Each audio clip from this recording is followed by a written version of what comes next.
Pamilyang Long Yinfeng, bumabati kay tagapagmana ng Tianlong. Handa si pamilyang Long Yinfeng na ibigay ang kalahati ng ari-arian, isang daang tindahan. Makiusap kay Ginoong Ye na bumaba sa bundok para protektahan ang ama ko sa loob ng isang taon. Pamilyang Long Yinfeng?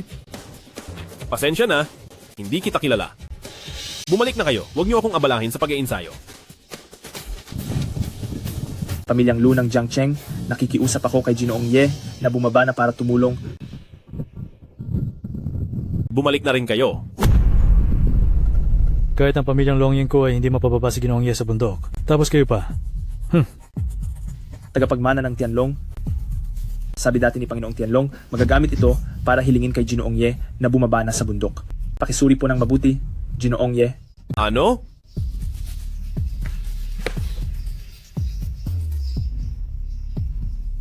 Tunay ngang ito ang gamit ng aking guro. Sabihin niyo, ano ang maitutulong ko? Ginoong Ye, ano? Huwag na kayong magsalita. Umalis na po kayo. Napakaswerte nyo. Alis. Inaasahan ng pamilya namin na bababa si Ginoong Ye para bantayan si Binibini sa loob ng isang taon. 3 buwan lang ang kaya ko. Papayag ba kayo? Pag-isipan niyo itong mabuti. Sige, 3 buwan. Sige, ganoon na nga ang mangyayari. Anong ginagawa mo? Bitawan mo ako. Pasensya na po. Heto na, sa iyo na ito. Ang clumsy naman niya, ang garalgal. Ikaw na magnanakaw ka.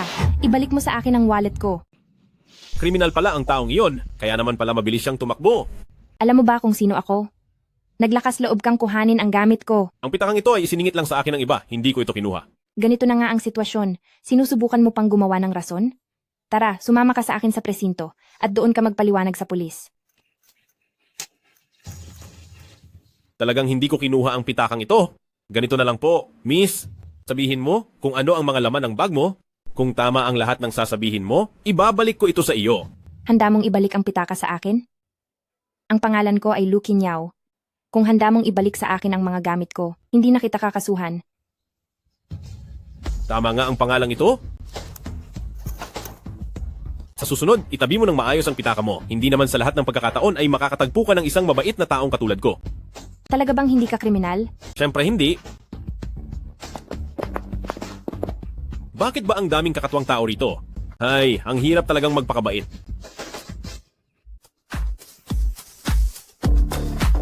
Tao po? May tao ba rito? Bakit nandito ka? Ikaw nga talaga yan. Lumabas ka. Ngayon din, sa madaling panahon, hindi ka welcome sa bahay ko. Miss Lu, pakinggan mo muna ako. Anong pakinggan? Kaya naman pala handa mong ibalik sa akin ang pitaka ko dahil gusto mo palang pasukin ang tirahan ko. Sinasabi ko sa'yo, kapag sinubukan mong hawakan ako, hindi ka mapapatawad ng tatay ko. Miss Lu, makinig ka muna sa akin. Ako ang bodyguard na inatasan ng tatay mo para protektahan ka. Sinungaling. Walang sinabi si Papa tungkol sa bagay na iyan. Bakit hindi mo siya tawagan para malaman mo? Huwag mo akong linlangin. Lumabas ka na ngayon din. Tatawag ako ng pulis kapag hindi ka pa umalis. Ang tungkulin ko ay ang kaligtasan mo, kaya hinding-hindi ako aalis. Hindi ko kailangan ng kahit anong bodyguard. Haha, talaga ba? Na kanina pa may nagkabit ng gamit na pang-espiya sa loob ng bahay mo, alam mo ba yon? Imposible. Paano magkakaroon ng gamit na pang-espiya sa bahay ko? Ganoon ba? Anong ginagawa mo? Walang hiya ay. Butler Wang, bilisan mo, iligtas mo ako. Huwag ka nang sumigaw. Itong gamit na pang-espiya na suot mo, mula noong unang beses kitang nakita, ay nasa katawan mo na yan. Imposible. Bakit ako magkakaroon yan? Ikaw iyan. Kakalagay mo lang yan sa akin kanina. Kung alam ko lang na ganito pala ang magiging boss ko, sana hindi ko na tinanggap ang misyon na ito. Bahala ka sa buhay mo. Aalis na ako. Narito na sila. Manager Wang, sa wakas at dumating ka na. Hayaan nyo na. Uunahin ko muna kayong tapusin. Ha? Sinong tatapusin?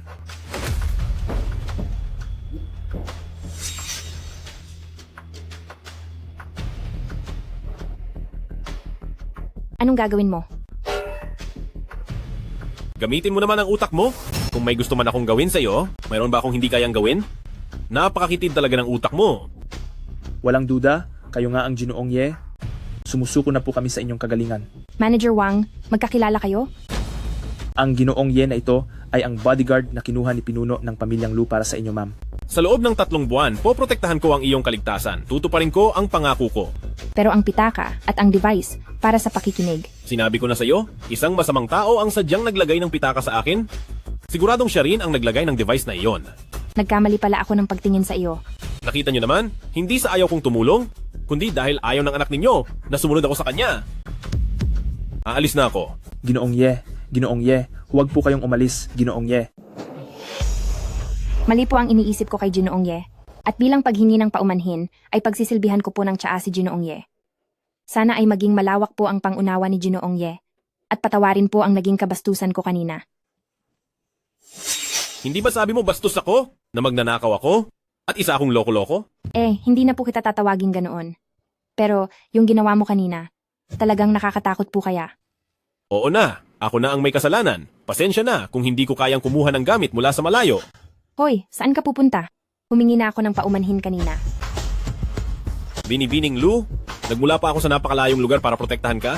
At parang wala na akong lakas dahil sa'yo? Pwede mo ba akong payagang maligo muna? Ang init-init na. Maliligo ka ba? Akala ko kasi aalis ka na. Pwede mo na ba akong payagang maligo? O baka naman gusto mong sumabay sa akin? Hinding-hindi. Napakagaling mo, pero bakit ganyan ang suot mo? Li Tianhao, anong ginagawa mo rito? Nasaan ang lalaki sa loob ng kwarto mo? Tatanungin kita, nasaan mo itinago ang walang hiyang lalaking iyon? Li Tianhao, paano mo nalamang may lalaki sa bahay ko? Ibig bang sabihin nito, ikaw ang naglagay ng listening device sa katawan ko? Hindi ah. Inisip mo bang hindi ko nakita ang sapatos ng lalaki sa may pinto nyo? Talaga? Tama na, Li Tianhao. Wala tayong anumang relasyon at hindi ka welcome sa bahay ko. Kaya umalis ka na ngayon din. Yao, tapat ang pagmamahal ko sa iyo. Sino bang lalaki ang nanloloko sa damdamin mo? Pupuntahan ko siya para parusahan. Subukan mo lang. May tao ba sa bahay? Miss Lou, pakiabot naman sa akin ang tuwalya. Yao, pinayagan mo ang lalaking iyan na maligo sa bahay mo? Ano na ang susunod? Magsasama na ba kayo sa kama? Li Tianhao, tumahimik ka. Kahit sinong lalaki pa ang makasama ko, wala ka nang pakialam doon. Hindi ko hahayaan iyan. Nasa ibaba ang sasakyan ko? Sumama ka sa akin. Anong gagawin mo? Sandali, bitawan mo ako. Tulong. Sumigaw ka. Titingnan ko lang kung mangangahas ang lalaking iyan na banggain ako, si pamilyang Li ng Jiangcheng. Anong pamilyang Li ng Jiangcheng? Hindi ko man lang yan narinig kailanman. Kahit sino pang makapangyarihang tao ang dumating, poprotektahan ko pa rin siya. Walang hiya. Gusto mo bang ipatapos kita sa mga tao ko? Napakarami mo namang sinasabi. Napakarami mong sinasabi. Alam mo ba kung sino ako? Ako si Li Tianhao. At ako ang tagapagmana ng pamilyang Li. Kapag may ginawa ka sa akin, hindi ka tatantanan ng pamilyang Li. Ano naman ang pakialam ko sa pamilyang Li? Wala akong paki sa kanila. Ang taong ito, paano mo gustong parusahan siya? Chinyao, totoo ang nararamdaman ko para sa iyo. Ito ba ang dahilan kaya mo ako binabastos kanina? Ipalabas siya. Ayoko na siyang makita pang muli. Lu Qinyao, subukan mo lang. Sige po, walang problema. Bata, susunod ka talaga sa kanya? Gusto mo bang gawin kong miserable ang buhay mo sa Jiangcheng? Sige, tingnan natin kung paano mo gagawing miserable ang buhay ko. Hayop ka. Tandaan mo ito. Kailanman ay hindi pa nakaranas ang isang young Master Li ng ganitong kahihiyan. Lu Qinyao, kayong dalawang taksil, pagsisisihan nyo ito. Buti na lang at nandito ka. Kung hindi ay hindi ko alam ang posibleng mangyari. Walang anuman, ginagawa ko lang ang tungkulin ko. Sana ay hindi ka nagagalit na ginamit ko ang tuwalya mo. Alin ang ginamit mo?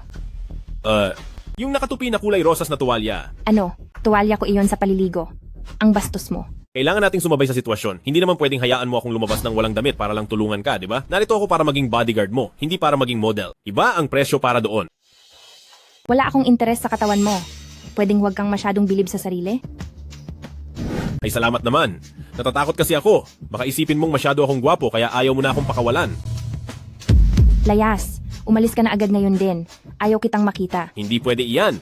Nangako ako kay Uncle Lou na babantayan kitang mabuti. Kaya simula ngayon, kung nasaan ka, naroon din ako. Inaasahan ko ang paggabay mo. Sa pagkakaintindi ko, balak mo pa yatang tumira dito? Siyempre naman. Babantayan ko ang kaligtasan mo ng 24 na oras dahil kapag nagkaroon ng emergency at hindi ako agad na nakapunta, tapos na ang lahat. Kung ganoon, sa sofa ka na lang matulog. Kung wala ang permiso namin, hindi ka pwedeng pumasok sa kwarto namin. Sige, kahit saan pwedeng matulog. Pero Miss Lou, ano ang ibig mong sabihin sa namin kanina? Huwag mong sabihin may iba pang tao dito? Iniisip ko kung paano ko ito ipapaliwanag sa iyo. Narito na ako. Chinyao, sino ito? Hindi pwedeng tumambay rito ang kahit sinong lalaki. Kaya pakiusap, umalis ka na. Yanran. Bakit? Lalaki mo ba siya? Hindi no, Yanran. Ano ba ang mga pinagsasabi mo? Ako ang bodyguard na kinuha ni Uncle Lou para protektahan ang kaligtasan ni Miss Lou. Kaya kailangan ko sigurong tumira rito. Hindi maaari, hindi ko iyan tatanggapin. Miss, nandito lang ako para gawin ang trabaho ko. Kaya pakiusap, wag mo naman akong pahirapan. Pero naaabala mo ang buhay ko.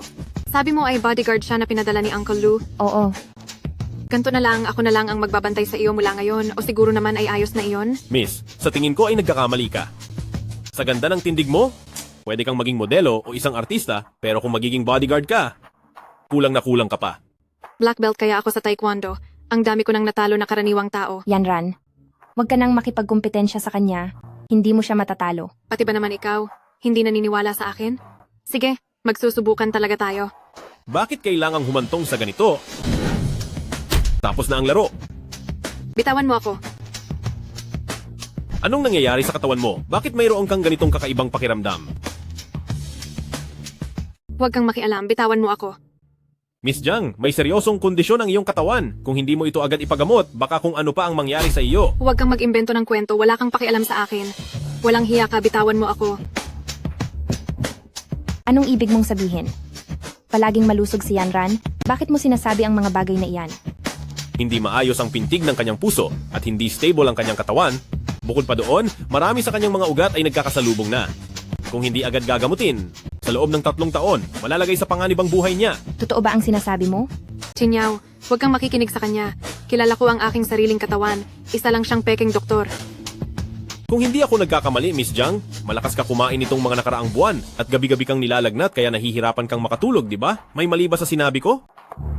Chinyaw, sinabi mo talaga sa kanya ang mga bagay na iyan. Wala akong sinabi. Wala akong ibinabahagi sa kanya tungkol sa iyo. Kung gayon, paano niya nalaman ang lahat ng ito? Nakita ko ito sa pintig ng pulso ni Miss Jiang. At alam ko na kung bakit galit ka sa akin. Kung tama ang hinala ko, Miss Jiang, may takot ka sa mga lalaki. Ano ba karami ang alam mo? Hindi ko na makita ang iba pa. Pero iyan pa lang ang alam ko sa ngayon. Iyon naman pala. Kaya naman pala ayaw laging makisalamuha ni Yanran sa ibang kasarian. Kalokohan hindi kaya. Nakikita mo ang problema. Kaya mo ba siyang gamutin? Kaya kong gamitin ang panloob kong lakas para ituwid ang kaniyang puso para pakalmahin ang init nito. Pero, Pero ano? Kailangan ba ng dagdag na pera? Basta't mapapagaling mo siya, sapat na ba ang 10 milyong dolyar? Kalokohan, 10 milyong dolyar talaga? Huwag mo nang isipin iyan. Naku naman Yanran, hindi ko ba malalaman kung maayos ang lagay mo? Kung hindi lang nakasulat na malusog ka sa medical report mo, matagal na kitang dinala sa ospital. Ako na ang magbabayad ng 10 milyong dolyar. Huwag kang mag-alala sa pera. hindi ito usapin ng pera. Kaya lang, sa paggawa ko nito, posibleng mahawakan ko ang maraming parte ng katawan ni Miss Jiang. Walang hiya ka, bastos. Hindi ako nag-aral ng medisina, hindi rin ako gagamit ng acupuncture, kaya kung itutuloy ang panggagamot o hindi, nasa inyo na ang desisyon. Sigurado ka bang kaya mo itong pagalingin? Marami na akong nakitang mga doktor pero wala ni isa sa kanila ang may nagawa. Sa totoo lang, wala naman itong kinalaman sa medisina. Kailangan lang ng isang taong may malakas na enerhiya, kagaya ko. Ang kapal din ng mukha mong tawagin ang sarili mo na magaling. Kung hindi ako ang ituturing na pinakamagaling, wala nang iba pang magaling sa mundong ito. Sige, pumapayag ako. Kung mapapagaling mo ako, papayagan kitang manatili rito. Yanran, papayag ka ba talagang hawakan kanya kung saan-saan? Wala na akong ibang magagawa. Pero kung hindi mo ako mapapagaling, ipapaalam ko sa iyo ang parusa ng pagiging mayabang. Huwag kang mag-alala, kung hindi kita mapapagaling, ako na mismo ang magpaparusa sa sarili ko. Matapos ang maraming taon ng pagsasanay, dapat lang na may napatunayan ako. Sige, sabihin mo lang kung anong dapat gawin at makikipagtulungan ako. Ganito, humiga ka muna at gagawan kita ng kabuuang pagsusuri. Gamutan ito. Pero kung may balak kang masama, hinding-hindi kita mapapatawad. Huwag kang mag-alala, hindi ko kayang gumawa ng ganoong masamang bagay.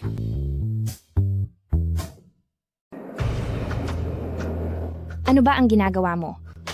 Kailangan nating gawin ito, kundi hindi ko na sana siya tatanungin pa. Sa mga nobela, hindi ba dapat ilalagay lang ang kamay sa likod ni Yanran at magiging okay na ang lahat? Sinasabi rin sa mga nobela na dapat ipakita ng bida ang buong likod niya. Sa tingin mo ba, kailangan kong ipagawa iyon sa kanya? Kung patuloy mo akong guguluhin at paghihiwalayin ang konsentrasyon ko, baka maligaw ako sa gagawin ko at walang makakatakas sa inyong dalawa. Hindi na kita gagambalain, ipagpatuloy nyo na yan. Ramdam mo ba ang init sa iyong mga tuhod? Hindi po, malamig ito. Gaya nga ng inaasahan. Miss Lu, pakiusap-pakihawakan ng maigi ang kanyang binti. Dahil natatakot akong baka hindi niya makayanan ito mamaya. Sige po. Bitawan niyo ako, bilisan niyo at bitawan niyo ako. Kung hindi, ipagsusumbong ko kayo. Bitawan niyo ako, bitaw. Huwag kayong makikinig sa kanya. Ito na ang pinaka-importanteng sandali. Bitawan niyo ako. Pakawalan niyo ako, bitawan niyo ako. Isusumbong ko kayo sa mga otoridad. Kumusta Bitawan ka niyo na? siya. Yanran, Depende na iyan sa kung ano ang mararamdaman niya. bitawan mo ang paa ko. Mukhang maayos na talaga ang pakiramdam mo. Yanran, bumuti na ba ang lagay ng iyong katawan? Nakatuol ba ang mga ginawa niya kanina? Tila nakatulong naman po ito. Nararamdaman kong bumubuti na ang pakiramdam ko. Pero hindi rin ako masyadong sigurado. Simple lang yan. Miss Jiang, mula ngayon ay maaaring dito na ako tumira para samahan kayo. Ako si Ye Suifeng. Ikinalulugod ko kayong makilala. Jiang Yanran. Hala, sa pagkakataon pang ito mo talaga balak samantalahin si Yanran. Miss Jiang, maaari ko bang itanong kung natatakot ka pa ba ngayon? Mabuti na ang pakiramdam ko. Ito ang nagpapatunay na ayos ka na? At sa mga susunod na araw, hindi mo na kailangang mangamba o matakot pa kailanman. Gumaling na agad ako? Hindi ko na kailangang matakot pa sa hinaharap?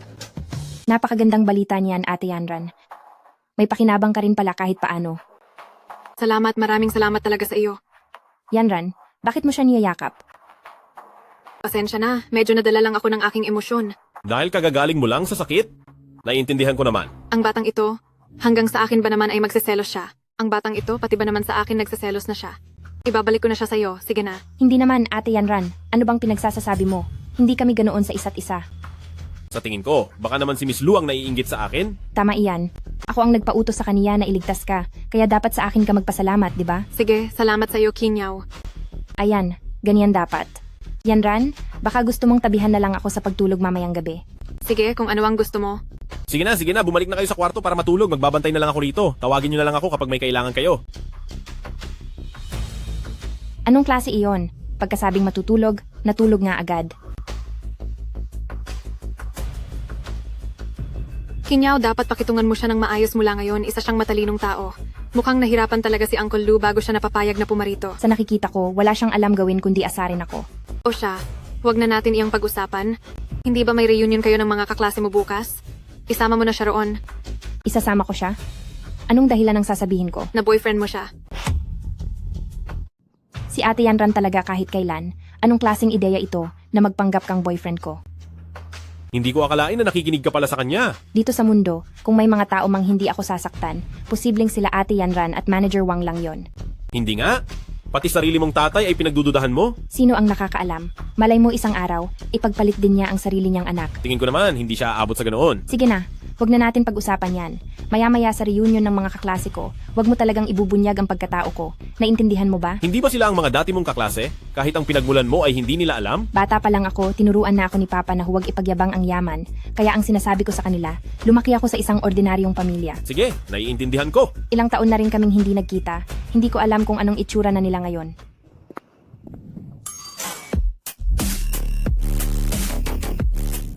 Iba ka rin, class monitor Lin. Ang ayos ng bihis mo ngayon. Pumunta ka ba para sa reunion o para magmayabang lang? Tumigil ka nga. Babalaan kita. Huwag mo akong papapahiyain mamaya. Ay, huwag kang mag-alala, makakaasa ka sa akin. May iba ka bang balak kaya ka nandito? Inimbitahan ko si Lu Qinyao na pumunta. Brother Tian, ilang taon na mula noong graduation. Hindi mo pa rin ba siya nakakalimutan? First love ko siya. Paano ko naman siya? Basta na lang malilimutan. Natakot lang ako dati na baka ayaw niya sa akin. Kaya hindi ako nakapagtapat ng nararamdaman ko. Pero ngayon, talagang liligawan ko na siya. Sana maging matagumpay ang plano mo, Brother Tian. Tama iyan. Oh, siya nga pala. Mag-order ka lang ng kahit anong gusto mo ngayong araw. Sagot ko ang lahat. Yumaman ka na ba? Hahaha. Hindi ba at naging supervisor na ako sa Lee Group? Ang sweldo ko sa isang taon ay aabot sa ilang milyong dolyar. Kaya barya lang sa akin ang maliit na halagang ito. Ang galing mo talaga, Brother Tian. Ang bata mo pa ay naging supervisor ka na agad. Baka naman kapag may pagkakataon ay maipasok mo rin ako. Madaling pag-usapan niyan. Basta magtagumpay tayo sa lakad natin ngayon, walang problema.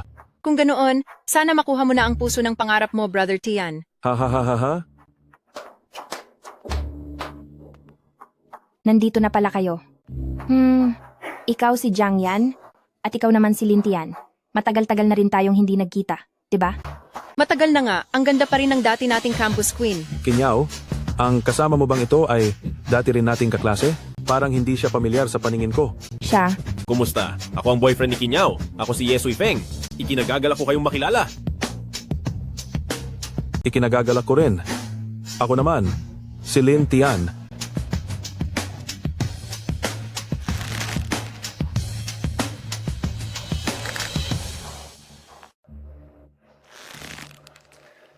Itong kaklase mo parang gustong-gusto ako hanggang ngayon ayaw pa ring bumitaw. magkakilala na ba kayong dalawa noon pa? Diyan mo tanungin, iyang dati mong kaklase. Haha, Dahil boyfriend naman siya ni Kinyaw, magsama-sama na lang tayong lahat. may gusto sa'yo iyang dati mong kaklase. Huwag kang ngang mag-imbento. Ilang taon na kaming hindi nagkikita, paano namang mangyayari iyon? Bakit naman hindi pwedeng mangyari? Kanina lang ay ibinigay niya na ang lahat ng lakas niya dahil gusto niya lang akong mapahiya. Maghintay ka lang at makikita mo. Maya-maya lang, tiyak nagagawa iyan ng gulo sa akin. Boyfriend lang naman siya, Brother Tian, hindi mo naman kailangang maging ganito, di ba? Tumahimik ka. Kapag naiisip ko si Lu Kinyaw na isang napakagandang babae at ang lapastangan na iyan ang kasama niya, gusto ko na siyang parusahan. Huwag kang magmadali, Brother Tian. Isa kang kagalang-galang na tao. Bakit ka gagamit ng mga ganiyang mabababang paraan? Ganito na lang, talunin mo muna siya, at pagkatapos, kaunting pahiwatig lang, tiyak na lalapit din sa'yo ang magandang iyon. May punto ka.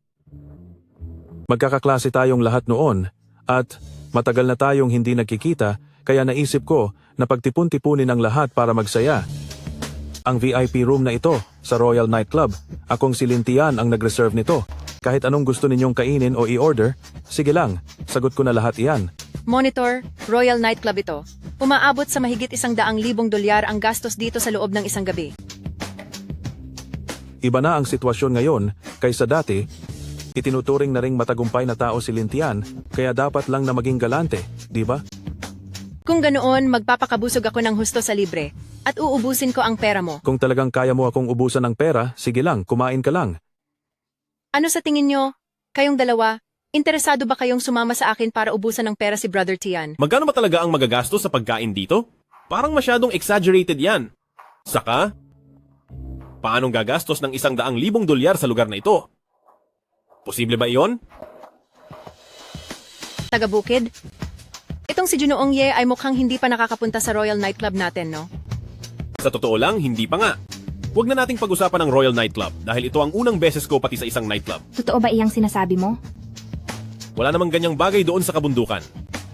Kung ganoon, oras na para mamulat ka sa katotohanan ngayong araw at tutulungan kitang si taga-bukid ng libre.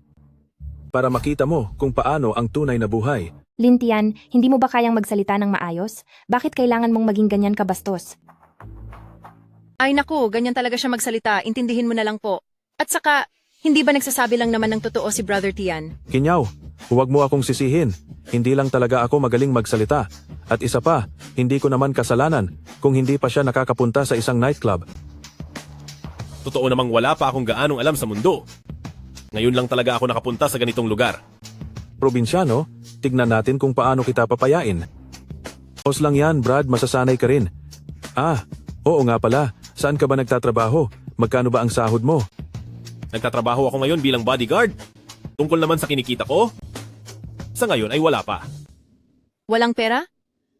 Ibig sabihin, sumasama ka lang kung saan pumunta ang iba, at umaasa lang kung bibigyan kanila ng makakain. Parang ganun na nga po. Anong bodyguard ang sinasabi mo? Para ka lang namang asong sinusunod-sunod sila. Ha ha ha. Ah, teka lang. Nagkataong naghahanap ako ng bodyguard. Bakit hindi ka na lang magtrabaho sa akin? Bibigyan kita ng $5,000 kada buwan. Sisiguraduhin kong wala ni isang barya ang mababawas. Lin Tian, paulit-ulit mong hinahamak si Sui Feng. Ano ba talagang gusto mo? Hindi mo ba alam kung anong gusto ko? Saang banda ba naging karapat-dapat sa iyo? Ang taga-bukid na iyan. Ikaw ang babaeng kursunada ko, ni Lin Tian, at hindi ko hahayaan na ang talunang ito ang humamak sa dangal mo. Huwag kang ngang magsalita ng ganyan. Magkaklase lang kami.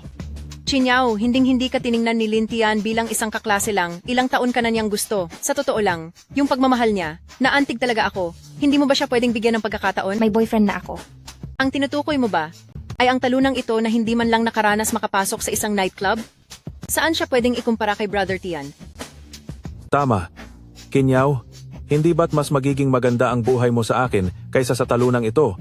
Ang suot kong suit ay nagkakahalaga ng mahigit $100,000 at ipinagawa pa sa ibang bansa. Gaano ba katagal bago niya kitain iyon? Tama, Kinyaw, ang sinasabi ni Brother Tian ay para rin sa ikabubuti mo. Matagal na tayong magkakaklase, pahahamakin ka ba namin? Kaya anong gusto mong gawin ko? Iwan siya at bigla na lang sumama sa piling ni Lintian? Siyempre, iyon ang pinakamaganda. Pero, Kinyaw, okay lang kung hindi ka naniniwala sa akin, kaya kong maghintay. May sapat akong kumpiyansa para patunayan na mas higit ako sa talunang ito ng 10 o 100 beses. Napakalakas naman ng loob mo. Baka mapahiya ka lang yan sa mga sinasabi mo. Sige ba? Basta bayaran mo ang bill sa kwartong ito ngayong araw, ituturing ko ng nagtagumpay ka. Kaya mo ba? Magandang ideya. Pero kapag ako ang nanalo, pwede bang hilingin na sampalin ni Ginoong Lin ang sarili niya ng 2 beses? Sige, pero kapag natalo ka, gusto kong gumapang ka palabas dito. At tumahol na parang aso sa bawat 3 hakbang mo. Kaya mo ba? Lintian, kailan ka ba titigil? Aalis na tayo. Sana pala hindi na tayo pumunta rito. Kinyaw, kung aalis ka na ngayon, ay medyo nakakahiya naman yon. Nagkakasubukan na ang dalawang ito. Hindi ba masayang manood na lang dito sa gilid? Huwag mo nang dagdagan ng gulo. Wala akong interes sa inyong dalawa. Bakit? Balak niyo bang tumakas na lang ng ganoon? Huwag kang mag-alala, hayaan mong ako ang bahala rito. Sinisigurado kong magiging maayos ang lahat. Sige, Ang dami mong mabubulaklak na salita, kaya naman pala sobrang nahuhumaling sa iyo si Kinyaw. Pero sa harap ng tunay na lakas, ang lahat ng iyan ay walang silbi. Tama ang sinabi mo. Kaya hindi ko alam kung itong card na ito ay maituturing ba na isang tunay na lakas? Anong klaseng basura ito? Sa tingin mo ba ay matatakot mo ako sa paglabas mo lang ng isang baraha? Oo. Hindi mo ba ito kilala? Sinabi niya sa akin na kapag inilabas ko ang card na ito, maraming tao ang matatakot. Ngunit mukhang wala lang pala ito. Ito ba ang Supreme VIP card ng Longxing? Ikaw, paano ka nagkaroon ng ganyang bagay? Anong sabi mo? Ang hawak ba ng talunang iyan ay ang nababalitang Supreme Black Card na may $300 milyong? Oh, mukhang kilala mo naman pala ito. Kung ganoon ay kampante na ako. Kaya ngayon, kailangan pa ba nating magpaligsahan? paano mo nakuha ang card na ito? Ibinigay ba ito sa iyo ng aking ama? Hindi ako binigyan ng pera ng ama mo. Ang isang ito ay galing kay Ate Yanran. Ibinigay talaga sa iyo ni Yanran ang card na ito? Hindi ko rin inakala na ganito pala ito kahalaga. Imposible. Paanong magkakaroon ang talunang iyan ng ganyang card? Ngayon, hindi ba dapat tuparin mo na ang iyong pangako? Nasampalin ang sarili mo ng 2 beses? Ayop ka. Kung hindi mo kayang sampalin ang sarili mo, pwede kitang tulungan. Pero baka masyadong malakas ang kamay ko. Natatakot ako na baka hindi mo kayanin ang isang sampal ko. Gusto mo bang subukan? Brother Tian, huwag kang maniwala sa kanya. Ang card na iyan ay baka hindi naman totoo. Tinatakot ka lang niya. Sinasabi mong baka peke ang card na ito? Siyempre, ni hindi pa nga siya nakakatapak sa bar kahit kailan. Paano siya magkakaroon ng ganitong ka-espesyal na card? Siguradong narinig lang niya ang tungkol sa card na ito. Kaya kumuha siya ng katulad nito para magkunwari. May punto ka. Muntik na akong malinlang ng talunang ito. Wala ba kayong mga hiya? Ang kakapal ng mukha ninyong sabihing peke ang card na ito. Kinyaw, gusto mo pa bang magsinungaling para sa kanya? Isang sinungaling na manloloko ang taong iyan. Pinaniniwalaan mo pa rin siya? Hay! Ang kukulit nyo talaga. Sige na nga, tatawagin ko na si manager dito ngayon para magbayad sa harap ninyo. Tingnan ko lang kung ano pang masasabi ninyo kapag nagkataon. Magkunwari ka lang. Sige. Tingnan natin hanggang kailan mo kaya yan. Sir, may maipaglilingkod po ba ako sa inyo? Manager, magbabayad na ako. Sige po, salamat. Ay, pasensya na po, hindi mabasa ang card na ito dito sa amin. Kinyaw, nakikita mo ba ang sinasabi ko? Peke ang card na ito. Isa siyang malaking manloloko. Sino po ang ginoong ito? Ako ang kumuha ng pribadong silid na ito. Manager Yang, pakisuyo, paalisin mo ang manlolokong ito dito. Ikaw ang nagpa-reserve ng silid? Ako si Lin Tian. Maaari mong tingnan sa listahan. Hemp, ganoon pala. Ginoong Lin, paumanhin po, simula sa araw na ito, hindi na kayo maaaring pumasok sa ating Imperial Nightclub. Umalis na kayo agad. Manager Yang, baka po nagkakamali kayo? Ang silid na ito ay nireserve ni Brother Tian. Ang kasama ninyo ang tunay na manloloko. Si Ginoong Ye ay may hawak na black card. Siya ang pinakaimportanteng bisita sa aming tindahan. Kayong dalawa, sinubukan niyo pang inisin ang aming pinakamahalagang bisita. Gusto niyo bang maparusahan? Pero sinabi nyo lang kanina na hindi mabasa ang card na iyon. Iyon ay dahil mababa lang ang posisyon ko. Para sa mga espesyal na bisitang tulad ni Ginoong Ye, ang boss lang namin ang maaaring tumanggap sa kanya. Mukhang mayroon pa rin namang marunong kumilala ng totoo. Aalis ba kayong dalawa o hindi? Kapag hindi pa kayo umalis, baka wala na kayong pagkakataon. Brother Tian, kailangang maging matalino tayo. Umalis na tayo. Sige, siguraduhin mong hindi na tayo magkikita muli. Dahil kapag nakita kita ulit, pagbabayarin kita. Binastos po kayo ng 2 taong ito. Gusto niyo po bang magtawag ako ng mga tao para sa kanila? Sinisiguro ko po, simula sa araw na ito, hindi na sila muling magpapakita sa Jiangcheng. Hindi na kailangan. 2 panggulo lang sila na hindi dapat pag-aksayahan ng panahon. Tunay nga kayong mahalagang tao dahil mayroon kayong black card. Napakaunawain niyo po talaga. Sa susunod po kapag may kailangan kayo ay maaari niyo akong tawagan. Sinisiguro ko pong patas ang presyo. Walang problema, sige na. Kung ganoon po ay hindi ko na po istorbohin ang 2 panauhin. Lahat ng gastos nyo ngayong araw ay ilista na lang sa account ko. Sulitin nyo lang ang oras nyo at mag-enjoy po kayo ng husto. Mauna na po ako. Matalinong tao, ang isang iyon. Hindi hamak na mas matalino siya kaysa sa 2 hangal na iyon. Isang maayos sana na reunion ng mga magkakaklase, hindi ko akalaing hahantong sa ganito. Huwag mong sabihin iyan. Kahit paano, hindi ka na nila muling guguluhin pa? Tungkulin ng isang bodyguard na protektahan ang interes ng kaniyang amo. Tungkulin lang ng isang bodyguard? Ano ba ang tingin mo sa akin? Ano? Ang ibig kong sabihin, may iba ka pa bang nararamdaman para sa akin? O nag-aalala ka ba na ako at sina Li Tianhao pati na si Lin Tian ay magkakampi? Miss Lu, huwag kang mag-alala. Bilang isang professional na bodyguard, siguradong mayroon akong paninindigan sa trabaho. Huwag mo na akong tawaging Miss Lu, ang pangit pakinggan. Kung ganoon, ano dapat ang itawag ko sa inyo? Tawagin mo na lang akong Kinyaw. Hindi ba parang masyadong malapit iyon? Bakit? Anong masama doon? Kahit iyong 2 tanga na iyon natawag ako ng ganoon, ikaw pa kaya? Sige, simula ngayon tatawagin na kitang Kinyaw. Ganyan, mas magandang pakinggan. Gusto mo bang samahan mo muna akong makipagkwentuhan? Sige po. Anong ginagawa mo? Huwag kang malikot, hayaan mo muna akong sumandal. Si Li Tianhao man, o si Lin Tian, tinuring ko silang mga kaibigan noon, pero bawat isa sa kanila ay pinipilit akong gumawa ng mga bagay na ayaw ko naman. Kinyaw, huwag kang mag-alala, nandito lang ako. Ang tapusin ng mga panggulong iyon ay napakadali lang para sa akin. Pangako iyan ha, sa susunod ikaw na ang bahalang humarap sa mga gulo ko, okay ba? Iwan mo na yan sa akin. Yanran, nandito na ako. Oh, nandito na pala ang magkasintahan? Yanran, ano ba ang sinasabi mo? Bakit? Ayaw mo pang umamin? Kapag itinuloy mo pa iyan, Yanran, talagang pagbabayarin kita. Sige na, tama na ang biro. Naging masaya ba ang gabi nyo? Hay, hindi talaga naging masaya. Yung mga dati niyang kaklase, gusto siyang lahat. Hindi naman mukhang reunion ng mga kaklase iyon. Sa tingin ko, pugad lang iyon ng mga selosong tao. Ganoon ba talaga ang nangyari? Ay, siya nga pala, Miss Jiang. Itong black card, ibabalik ko na sa'yo. Maraming salamat talaga. Malaking tulong ito sa akin. Ikip mo na iyan basta nakakatulong. Baka biglang may dumating na naman ng mga taong walang respeto. Pero masyado namang mahalaga ang card na ito. Sabi nang itago mo na iyan, huwag ng maraming kusa. Sige, itatago ko na. Huwag ka namang galit. Nga pala, Kinyaw. Baka kailangan ko munang hiramin si Ye Suifeng ng ilang araw. Ha? Yanran, para saan mo naman siya hihiramin? May problema kasi sa kumpanya. Kailangan ko ng makakasama para tumulong doon. Ano, payag ka bang tulungan ako? Sige, ipapahiram ko muna siya sa iyo ng ilang araw. Huwag kang mag-alala, ibabalik ko rin siya sa iyo. Hindi na kailangan. Pwedeng gamitin ni Ate Yanran hanggat gusto niya. Hoy, hoy, hoy! Hindi nyo man lang ba hihingin ang opinyon ko? Hindi na. Huwag kang mag-alala, hindi kita pababayaan. Pero magiging abala ka bukas, kaya siguraduhin mong magpahinga ka ng mabuti. Huwag kayong mag-alala. Sinisiguro kong matatapos ko ang trabaho. Sige, bumalik ka muna at magpahinga. Papasok na rin kami sa loob.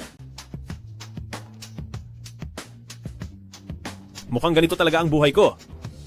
Ano ba talaga ang maitutulong ko sa'yo? Pwede mo na bang sabihin ngayon? Wala ka rin bang pasensya kapag kaharap mo si Kinyaw? Dapat matuto kang maging gentleman kapag may kasamang magandang babae. Pero dapat alam ko muna kung ano ang gagawin ko, di ba? Napakadali lang. Kapareho lang ito ng huling 2 beses mong trabaho. Maging bodyguard lang kita ngayong araw. Miss Jiang, ano ba ang pinagsasabi mo? Bakit hindi ba ako maganda? Ayaw mo ba? Oh, hindi sa ganoon. Hindi sa ganoon ang ibig kong sabihin. Kaya lang, Miss Jiang, hindi ba't may takot ka sa mga lalaki noon? Bigla ka na lang naging ganyan, hindi pa ako masyadong sanay. Hay, may mga tao talagang walang pakiramdam. Nang malaman nilang natatakot ako sa kanila, ay lalo pa nila akong inapi at pinahirapan. Natatakot talaga ako. May punto ka naman doon? Inisip ko na kailangan ko silang kumbinsihin. Pero natatakot akong gumawa sila ng desperadong hakbang. Matapos tayong magharap ngayong araw, nagtanto ko na parang biro lang ang black belt ko. Sinuwerte lang ako ng kaunti. Pero sinisiguro ko ang kaligtasan ni Miss Jiang para wala ka nang dapat ipagalala pa. Tawagin mo na lang akong Yanran. Lagi na lang Miss Jiang ang tawag mo. Masyado na ba tayong malayo sa isa't isa? Magkapatid nga kayo? Magkapareho ang takbo ng isip nyo? Sige, naiintindihan ko. Pagdating ng oras, sabihin mong nag-a-apply ka bilang assistant ko. Siguradong lilitaw ang taong iyon para pahirapan ka. Doon natin makikita ang galing mo. Kusa ring lalapit ang isda sa pain. Naiintindihan ko na.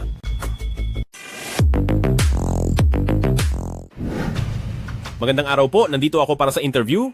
Sino po ba ang dapat kong hanapin? Ginoong Chen, may aplikante rito para sa interview. Sino ang nagpapasok sa'yo rito? Oras ng trabaho ngayon? Bawal ang kahit anong uri ng pagtitinda rito. Sir, nandito po ako para sa interview. Para po sa posisyon na assistant ng presidente. Ako ang HR manager na si Chen Ziyuan. Wala akong natatanggap na resume mo. Kaya pakiusap, umalis ka na agad. Nandito po ako para mag-interview bilang assistant ng presidente. Pasado na po ang resume ko kay President Jiang. At si President Jiang mismo ang nagsabing pumunta ako rito para sa interview. President Jiang? Sino naman iyang President Jiang na sinasabi mo? Bakit? Posible bang may dalawa na may apelidong Jiang na presidente sa kumpanyang ito? Ang tinutukoy mo bang President Jiang ay si Presidente Jiang Yanran? Opo, siya nga. Kalokohan. Kung magsisinungaling ka, ayusin mo naman. Kailan pa nangailangan ng lalaking assistant ang ating President Jiang? Bakit? Close ba kayo ni President Jiang? Si President Jiang mismo ang nangako sa akin sa posisyong ito. Okay, may bala ka bang suwayin ang gusto niya? Akala mo ba ay wala akong alam tungkol sa sitwasyon ni President Jiang? Pinapayuhan kita. Itigil mo na ang masamang balak mo. Huwag mong isipin na dahil takot sa iyo si President Jiang ay maaari mo nang gawin ang lahat ng gusto mo. Ah, so alam mo pala? Sa akin lang siya. Kaya lumayas ka na rito bago pa ako mawalan ng pasensya. Biktima? Tauhan ka lang niya, di ba? Hindi ba masyado kang mayabang magsalita? Mayabang? Kapag naging asawa na niya ako, doon ka na bumalik at makipag-usap sa akin. Kaya naman, pwede ka nang umalis ngayon. Hindi ko papayagan na may ibang lalaki sa tabi niya. Sa tingin ko, masyado kang bilib sa sarili mo dahil kahit kailan ay hindi ka niya magugustuhan. Kung hindi, hindi niya sana ako kinuha bilang personal na assistant niya. Pinapayuhan kitang tumalikod at umalis na ngayon. Dahil kung hindi, kumanda ka sa gagawin ko. Hahaha, akala mo naman kung sino kang makapangyarihan. Masyadong pambata ang paraan mo. Para lang paalisin ako. Sige, ayaw mong umalis ha? Huwag ka na talagang makaalis. Security guard, may nanggugulo rito.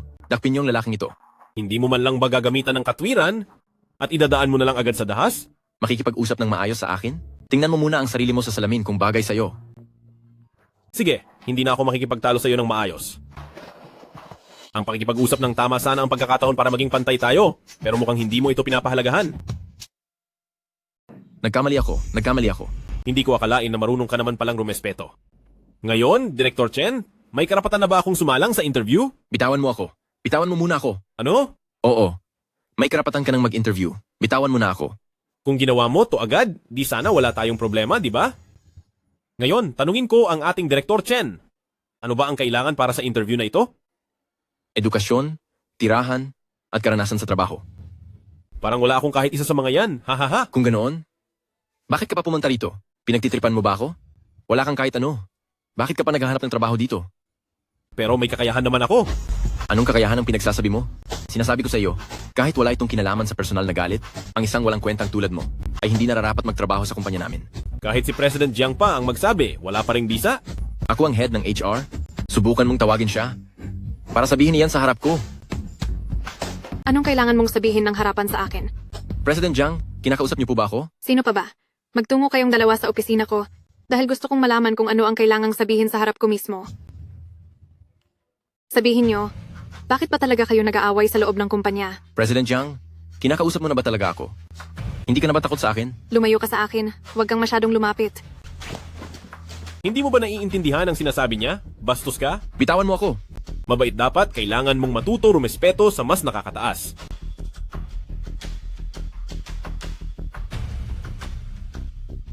Bakit? Gusto mo bang sarilihin lang siya? Sinasabi ko sa'yo, kapag nirespeto mo pa ang galit ko ngayon, siguradong bukas malalaman ng buong lungsod na itong si President Jiang ay may matinding takot sa mga lalaki. Alam mo nga talaga ang tungkol sa bagay na ito, kaya pala dati mo pa iyan sinasamantala para gawin ang lahat ng gusto mo sa kumpanya? Siyempre. Lagi mong gusto na lumalayo ako sa'yo dahil hindi mo man lang kayang matiis na nasa malapit ako. At para agad akong mapaalis, pumayag ka sa napakarami kong hiling, President Jiang. Walang hiya ka. Ang kapal ng mukha mong sabihan ako niyan? Kung hindi mo ginamit ang mga paraang iyon, makikinig kaya sa'yo si President Jiang? Pare, Huwag ka nang magpanggap, pareho lang naman tayong may masamang balak. Anong ibig mong sabihin? Tapusin na natin ang usapan para sa kanya dito sa kumpanya ngayon. Pagkatapos ay hati tayo sa tao at sa kumpanya. Ano sa tingin mo? Chen Ziyuan, paano mo nasisikmura ang magsalita ng ganoon kasama? Hindi lang ako matapang na sabihin iyon. Kaya ko rin itong gawin. Ano? Sinisiguro ko sa iyo, kapag nanatili ka sa tabi niya, nang higit sa 1 minuto, siguradong hihimatayin siya sa sobrang nerbiyos. Walang hiya ka. Haha. Sa oras na yon, kahit anong iutos mo sa kanya, gagawin niya. Yan, Ran. Mukhang tama lang na pinapunta mo ako rito sa kumpanya ngayon. Sige. Hayaan mong tulungan kitang linisin ang mga basura sa kumpanyang ito. Ano? Gusto mo talagang kalabanin ako, no? Sa kalagayan niyang iyan, iniisip mo ba talagang magagawa mong maging tagapagligtas niya? May nangako ako sa kanya at tutuparin ko ang tungkulin ko. Bakit? Sadyang baliw ka na ba sa kanya? Ikakalat ko ang balitang ito bukas. Kapag nalaman ng lahat ng mga lalaki sa buong Jiangcheng ang tungkol dito, tingnan natin kung paano pa makakapamuhay ng tahimik si President Jiang. Hay, ang katulad mo ay talagang wala ng pag-asa. Yan, Ran. May ilang bagay na dapat ikaw mismo ang magpatunay. Aray! Naglakas loob ka, talagang saktan ako. Sa tingin mo ba ay natatakot talaga ako sa iyo? Gumaling na ba ang phobia mo sa mga lalaki? Paano namang nangyari iyon? Nagtanong na ako mismo sa doktor at sinabi nilang sadyang walang lunas ang ganyang sakit. Hindi, dahil hindi kaya ng iba ay hindi ko na rin kaya. May mga taong mas mahusay kaysa sa inaakala mo. Hindi mo ba alam yon? Kaya ba? Sadyang pumunta ka dito para sa akin. Tama, kinuha ko siya para tapatan ka. Para sa taong may masamang hangarin na gaya mo ay walang lugar dito sa kumpanya. Ibig niyo bang sabihin ay tatanggalin niyo ako? Siguraduhin mong kaya mo nga itong gawin. Ano pa ba sa tingin mo? Akala mo ba ay kontrolado mo ang Jiang Group? Ako ang presidente rito. Dahil na rin sa sakit mong iyan, sino ba sa mga empleyadong lalaki rito ang kilala mo? Lahat sila ay tauhan ko. Paano mo ako malalabanan? Bakit naman sila sasama sa iyo? Nasa mga kamay ko ang mahigit kalahati ng negosyo ng grupo. At ako ang nagbibigay ng mga sweldo nila. Ako ang kinikilala nilang amo at hindi ikaw. Sasama ba sila sa iyo? Paano itong nangyari? Napakadali lang yan. Paaminin nyo na lang siya at pabalikin sa inyo ang lahat. Hindi. Lahat ng nakuha ko na ay hindi ko na ilalabas pa kahit kailan. Kung ganoon, pipilitin kitang magbayad hanggang sa bumigay ka. May lakas ka ng loob na gamitin ang sariling batas mo. Hindi na kailangan yan. Nabalitaan mo na ba ang estilo ng pakikipaglaban na tinatawag na technique sa pag-dislocate ng buto? Hindi ba sa mga nobela lang yon? Kung gawa-gawa lang ba yon o hindi, malalaman mo rin mamaya.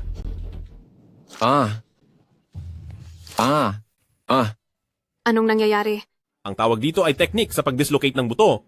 Ayon sa pangalan nito, ang lahat ng buto at kalamnan niya ay nagkahiwalay na. Kung hindi yan maibabalik sa ayos sa loob ng 30 minuto, siguradong mawawala na siya. Nagkakamali ako. Kuya, patawarin mo ako. Kasalanan ko. Pangako, ipinapangako ko, ibabalik ko ang lahat ng kinuha ko sa kumpanya. Parang awa mo na, patawarin mo ako. Kita mo, hindi naman pala mahirap, di ba? Salamat sa iyo. Maari kitang pakawalan, pero dapat mong ipaliwanag ng malinaw sa akin ang lahat. Magsasalita ako, sasabihin ko ang lahat. May transaksyon sa kumpanya ko nitong mga nakaraang araw. Mula iyon sa perang ibinigay ni na Lee Group yung Master Lee sa akin. Kung hindi dahil sa kaniya, hindi ko makukuha ang napakaraming negosyo ng kumpanya. Lee Group yung Master Lee Tianhao? Oo, siya nga. Mukhang matagal na tayong magkakilala. Bukod sa masamang balak ng lalaking iyan kay Kinyaw, balak din niyang pakialaman ang kumpanya ko. Talagang hindi ito katanggap-tanggap. Sinabi ko na ang lahat ng dapat kong sabihin. Wala na po talaga akong ibang alam. Nagmamakaawa po ako. Parusahan niyo na lang ako. Pero hayaan niyo akong mabuhay. Sige na, dahil naging matapat ka naman sa akin, palalampasin ko muna ito. Ha? Ang kamay ko, naigagalaw ko na. Bakit mo siya ginamot agad? President Jiang, patawarin niyo po ako. Hayaan mo na, huwag ka nang mag-alala. Dito sa Jiangcheng, gusto ng malalaking tao na kontrolin ang buhay ng iba. Pero tandaan mo, dito sa Jiangcheng, ako lang ang may kakayahang magpahirap ng husto sa iyo. Naiintindihan mo ba ang ibig kong sabihin? Naiintindihan ko po. Sinusumpa ko na simula ngayon sa Jiangcheng ay susunod ako sa bawat utos niyo. Kung hindi ay hayaang tamaan ako ng kidlat at mapahamak. Yan ang gusto kong marinig. Umalis ka na dito, bago pa ako mas lalong mainis sa iyo. Opo. Tingnan mo, nakakuha pa ako ng tauhan para sa'yo. Mahusay ang pagkagawa ko sa trabaho ko, di ba? Mabuti na lang at nandyan ka. Kung hindi ay malaking problema ito. Kaya, dahil ginawa ko ito, wala ba akong maliit na premyo? Hindi naman pwedeng masayang ang paghihirap ko. Siyempre naman. Ano? Sapat na ba ang gantimpala na ito? Anong ibig sabihin nito? Nagustuhan mo ba? Kung pakiramdam mo ay hindi pa ito sapat, maaari kong ibigay ang sarili ko, pati na ang kumpanya ko sa iyo. Binibining Jiang, anong sinasabi mo? Nagsasalita ka na ng kung ano-ano. Hindi ito kung ano-ano lang. Niligtas mo ako at pati ang krisis sa kumpanya, at hinawakan mo pa ang paa ko. Ginawa ko iyon dahil kailangan sa panggagamot. Dahil doon hindi na ako pwedeng magpakasal sa iba. Sufeng, magpakasal na tayo, pwede ba? Binibini, mabilis naman yata iyan. Hindi naman ah. Sa mga alyansa ng mga mayamang pamilya, isang beses o dalawa lang nakikita bago ang kasunduan. Ang iba nga, sa mismong kasal na nagkikita. Masyado naman yatang kakaiba kaming mga tagalungsod, babalik na lang siguro ako sa probinsya para magsaka.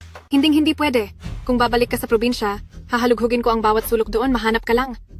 Ako si Jiang Yanran na gagawin ang lahat ng sinasabi ko. Kailangan ba talagang maging ganyan katakot? Basta, huwag ka lang aalis, mapag-uusapan natin ang lahat. Nagbibiro lang ako. Nangako pa ako kay Uncle Lu na poprotektahan ang kaligtasan ni Kinyaw. Hindi ako pwedeng umalis na lang bigla. Iyan ang dapat. Ayoko, hindi ako pupunta para makipagkita sa kanya. Hindi mo ba alam kung ano ang halos gawin niya sa akin noong huli? Pero ang sabi po niya, sinadya po niyang pumunta rito para humingi ng paumanhin sa inyo, miss. Pumayag din po si pinuno ng pamilyang Lu nang walang sinabing anuman. Paano namang hindi malalaman ng tatay ko kung anong klaseng tao siya? Hindi ako naniniwalang papayag si tatay na makipagkita ako sa kanya. Iyon po talaga ang ipinag-utos ni pinuno ng pamilyang Lu. Anong pinagtatalunan niyo rito? Yanran, Pagpasok ko pa lang ay nakita ko na kayong nag-aaway ni Manager Wang. Maupo muna tayo at pag-usapan ang anumang problema. Miss Jiang, ang iyong sakit ay... Pinagaling na po ako ni Yes Wifeng. Pasensya na noon dahil naging abala ka sa pag-iwas sa akin. Pasensya na sa abala. Naku, bakit naman humihingi ng paumanhin sa akin si Miss Jiang? tama iyan Yanran. Huwag mo siyang pansinin. Gusto niyang samahan ko si Li Tianhao na kumain kasama ang walang hiyang iyon. Yanran, bilis. Tulungan mo akong turuan siya ng leksyon. Sasama ka kay Li Tianhao? Si pinuno ng pamilyang Lu ba talaga ang nagsabi niyan? Naku, wala po akong lakas ng loob na gumawa ng huwad na utos sa inyo, hindi ba? Siguradong may iba pang sinabi si pinuno ng pamilyang Lu. Wala bang sinabi si pinuno ng pamilyang Lu na dapat ay sasama rin siya? Ako, Ikaw ang bodyguard ni Kinyaw, kaya natural na ikaw ang tinutukoy ko. May binanggit ba si Uncle Lu tungkol sa kanya? May sinabi po ang pinuno ng pamilya, inaasahan niya po na sasamahan ni Ginoong Ye si Binibini sa pagpunta doon. Bakit hindi mo agad sinabi? Pasensya na po, Binibini. Noong marinig niyo po na makikipag-dinner kayo sa taong iyon, sinimulan niyo na akong seryosohin, hindi na po ako nakahanap ng tsansang sumingit. Tama na. Huwag na kayong mag-away. Ngayon, hindi ka na dapat mag-alala, di ba? Sana nga. Pero kapag minaltrato ako ni Li Tianhao, hindi mo ako pwedeng pabayaan. Naintindihan mo ba? huwag kang mag-alala. Maliit na bagay lang yan sa akin. Tungkol doon, Ginoong Ye, kung sakaling magkaroon man ng gulo, sana ay maghinay-hinay lang kayo sa inyong gagawin. Baka po kasi maging masama ang epekto kapag lumala ang sitwasyon. Huwag kang makinig sa kanya. Ikaw ang bodyguard ko. Kapag minaltrato ako ni Li Tianhao, leksyonin mo siya. Binibini, Ako na ang bahalang magpaliwanag kapag nagalit ang aking ama. Sige na. Magiging maingat ako sa gagawin ko? Hindi ko lang alam kung alam ba talaga nila ang limitasyon nila at kung sino ang kinakalaban nila. sana naman ay tumigil na si Young Master Lee at huwag nang maging masyadong mayabang. Young Master Lee, maraming magagandang babae sa labas na pwedeng i-date. Pero bakit sa akin na kapwa mo lalaki ka nakikipagkita para kumain? Ano bang iniisip mo? Bakit? Hindi ba pwedeng namimiss lang kita? Gusto lang kitang kamustahin. Hay nako, itigil mo na iyan. Maaaring hindi alam ng iba kung anong klaseng tao ka, Young Master Lee. Pero akala mo ba hindi ka kilala ni Jiang Xiong? Kung wala kang kailangan sa akin, kalimutan mo na ang pagkain. Dahil kahit isang text ay hindi mo ako padadalhan. Mukhang kilalang kilala mo talaga ako ah. Magsalita ka na, Young Master Lee. Ayaw ko nang makabala sa napaka-busy mong tao. Kung ano ang gusto mo, iyon ang gagawin ko. Ayos, gusto ko ang pagiging direkta mo. Kapag natulungan mo akong matapos ang bagay na ito, bibigyan kita ng isang villa at isang sports car. Ano sa tingin mo? Hahaha, Young Master Lee, kailan ka pa naging ganyan kagalante? Hoy, Young Master Lee, hindi mo naman siguro ako sineset up, di ba? Bata pa ako rito kay Jiang Xiong at ayaw kong gumawa ng anumang masamang krimen. Huwag kang maraming satsat, ganyan ba ang tingin mo sa akin? Kaya lang, may isang istorbo na kailangan mong ayusin para sa akin. Oh? Anong problema ang kinakaharap mo, Young Master Lee? May tao pa palang hindi mo kayang itumba? Marunong sa martial arts ang taong iyon. Talagang hindi ko siya kayang talunin. Siguradong isa na naman yan sa mga tagapagmana ng kung anong martial arts, no? Sige, dalhin mo siya rito mamaya at tinitiyak kong tuturuan ko siya ng leksyon. Kung magagawa mo talaga iyan, ako na ang bahalang maglinis ng gulo. Mas masaktan siya, mas masaya ako. Young Master Lee, Saan ba talaga nagkamali sa'yo ang lalaking iyan? Bakit ganyan na lang ang galit mo? Sige, hahanap ako ng gulo sa kanya bukas. Huwag nang hintayin ng bukas. Baka mamaya lang ay makita mo na siya. Masyado kasing mapangahas ang lalaking iyan na pag nasahan ang babae ko. Sa tingin mo ba ay hindi siya dapat parusahan? Ganoon ba siya katapang? Sige, oras na makita ko siya, talagang itutumba ko siya. Napakahalaga ng bagay na ito para sa pamilyang Lee. Nakasalalay dito ang ating magiging pag-unlad sa hinaharap. Kaya pakiusap, huwag kang magpakita ng awa. Ha. Pagpakita ng awa? Young Master Lee, alam mo ba kung ano ang trabaho ko dito sa Zhangxiong? Nakikipagbakbakan ako sa underground. Kung magpapakita ako ng awa, matagal na sana akong nawala sa mundong ito. Sige, kampante na ako at ipinapaubaya ko na ito sa iyo. Kinyaw, narito ka na pala. Li Tianhao, wala ka na ba talagang hiya? Kung ano-ano ang pakulo mo para lang yayain akong kumain sa labas. Ano ba talaga ang pakay mo? Kinyaw, alam kong ang nangyaring gulo noon ay nag-iwan sa iyo ng hindi magandang impresyon, kaya naman espesyal kitang inimbitahan para humingi ng paumanhin. Pero parang hindi naman interesadong tanggapin ni Kinyaw ang sorry mo. Narito ka nga. Matagal na ring panahon.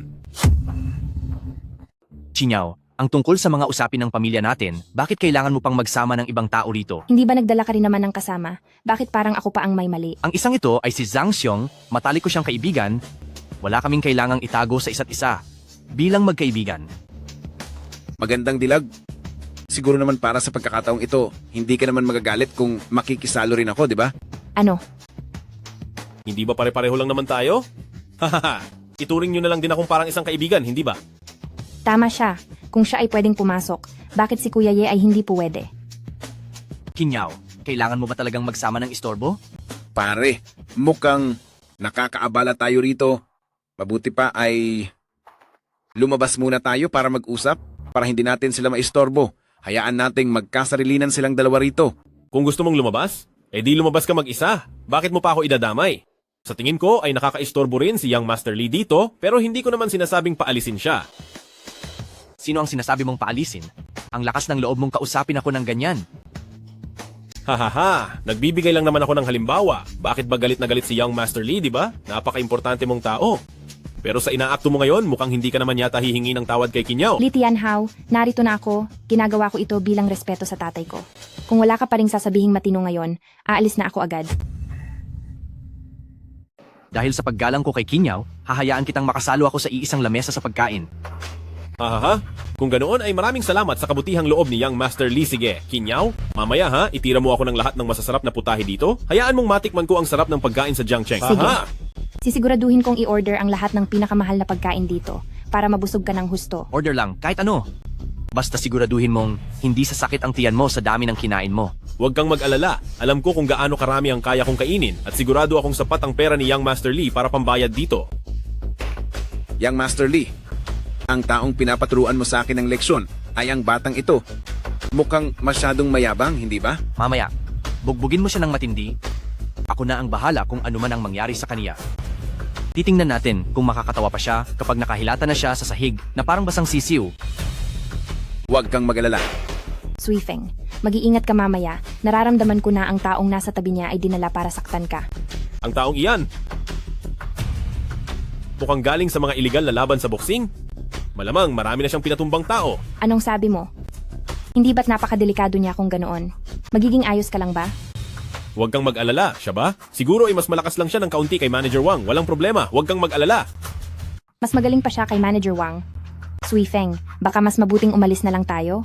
Masyadong mapeligro ang lugar na ito. Ano ka ba? Wala namang peligro rito ah.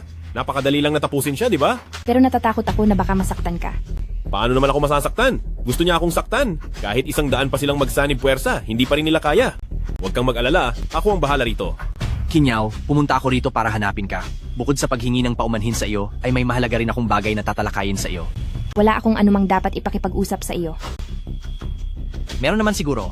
Gaya ng gusto kong itakda na ang petsa ng kasal natin ngayon. Ano sa tingin mo, ayos ba? Hindi ayos. Nananaginip ka lang ng gising. Li Tianhao, tatandaan mo ito. Kahit kanino ako magpakasal, hinding-hindi ako magpapakasal sa iyo. Kinyaw, huwag ka namang magsalita ng ganyan. Magkabata tayo simula noong maliit pa. At maayos naman ang relasyon ng ating mga pamilya. Kapag nagpakasal tayong dalawa, tiyak na matutuwa ang ating mga nakatatanda. Kahit ano pang sabihin mo, walang saysay iyan. Hindi kita gusto. Kahit ano pang daldal mo, hindi ako papakasal sa iyo. Pero dito sa Jiangcheng, walang ibang nababagay sa iyo kundi ako. Pagdating sa estado ng pamilya, pantay lang ang pamilyang Li namin sa pamilyang Lu nyo. At kung sa yaman at kakayahan naman, ako na ang chairman ng Li Group. Napakabata ako pa para sa posisyong ito. Gusto mo man o hindi, magiging asawa rin kita balang araw. Sinungaling ka. Li Tianhao, kapag inulit mo pa yan, bukas na bukas din ay makikipag-engagement na ako sa iba. Subukan mo lang. Sinisiguro ko sa iyo na ang lalaking iyon ay mawawala na sa Jiangcheng sa susunod na araw. Hindi ko hahayaan na may ibang humawak sa iyo. Li Tianhao, talaga bang akala mo ay ikaw na ang pinakamapangyarihan sa Jiangcheng? Natatakot Basa- sa iyo ang lahat. Mas madaling tapusin ng isang tao kaysa protektahan sila. Kapag kumilos na ako, kahit ang mga pamilyang Lu ay mahihirapang pigilan ako. Dito sa Jiangcheng, hindi lahat ay natatakot sa iyo. Paano kung makipag-engagement ako sa kanya bukas? Huwag ka namang magbiro ng ganyan. Bakit ang mapakasalan ang isang tulad ko ay hindi pa ba sapat sa iyo? Hindi sa ganoon. Sinasabi mong makikipag-engagement ka sa kanya? Oo, bakit? Anong pakialam mo? Noong nakaraan ay naligo siya sa bahay nyo at ngayon ay makikipag-engagement ka sa kanya. Jiang Xiong, parusahan mo ang walang hiyang iyan. Hahaha, dapat sinabi mo na agad. Hinayaan mo pa ako maghintay ng ganito katagal. Halina, tapusin na natin ito agad para maayos na ang lahat. Bakit ka nagmamadali? Nagmamadali ka na bang mawala? Hahaha, wala pa nga ang pagkain. Hindi ba pwedeng kumain muna tayo bago tayo mag-usap? Hahaha, mukhang gusto mo pang kumain ng huling hapunan mo, ha? Kayong mga basurang mahilig magyabang tungkol sa traditional martial arts, wala naman kayong silbi. Puro lang kayo daldal. Anong sinabi mo? Kung may loob ka, sabihin mo ulit yan. Hindi mo ba narinig ang sinabi ko? Sabi ko, isa kang basurang puro daldal lang. Hindi ang linyang iyan. Hindi iyon? Iyong tungkol ba sa basurang nagyayabang ng traditional martial arts? Nasaktan ka ba sa linyang iyon? Totoo naman ang sinasabi ko. Dapat na talagang itapon sa basurahan ang traditional martial arts. Dahil mapilit ka sa sinasabi mo, ipakikita ko sa iyo kung gaano kalakas ang traditional martial arts. Sige. Anong nangyari sa iyo? Ayos ka lang ba? Huwag kang mag-alala. Kung sakaling matapos siya rito ngayon, hindi ka ba magkakaproblema? Walang problema. Gawin mo na ang lahat ng kailangan mong gawin. Ako ang bahala kung anong mangyari.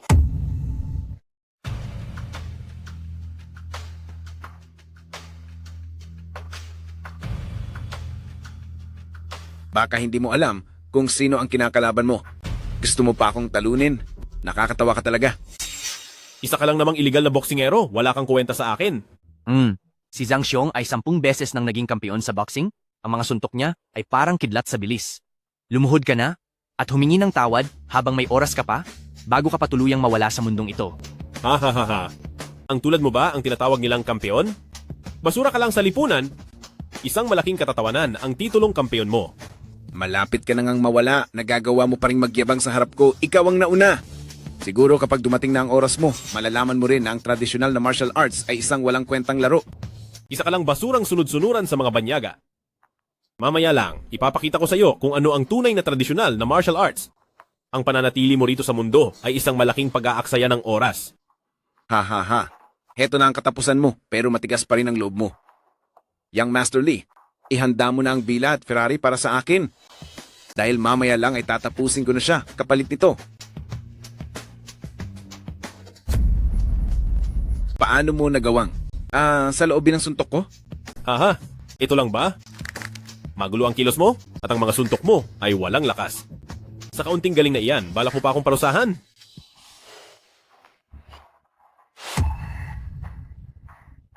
Arg, anong klaseng itim na mangkukulam ang ginamit mo?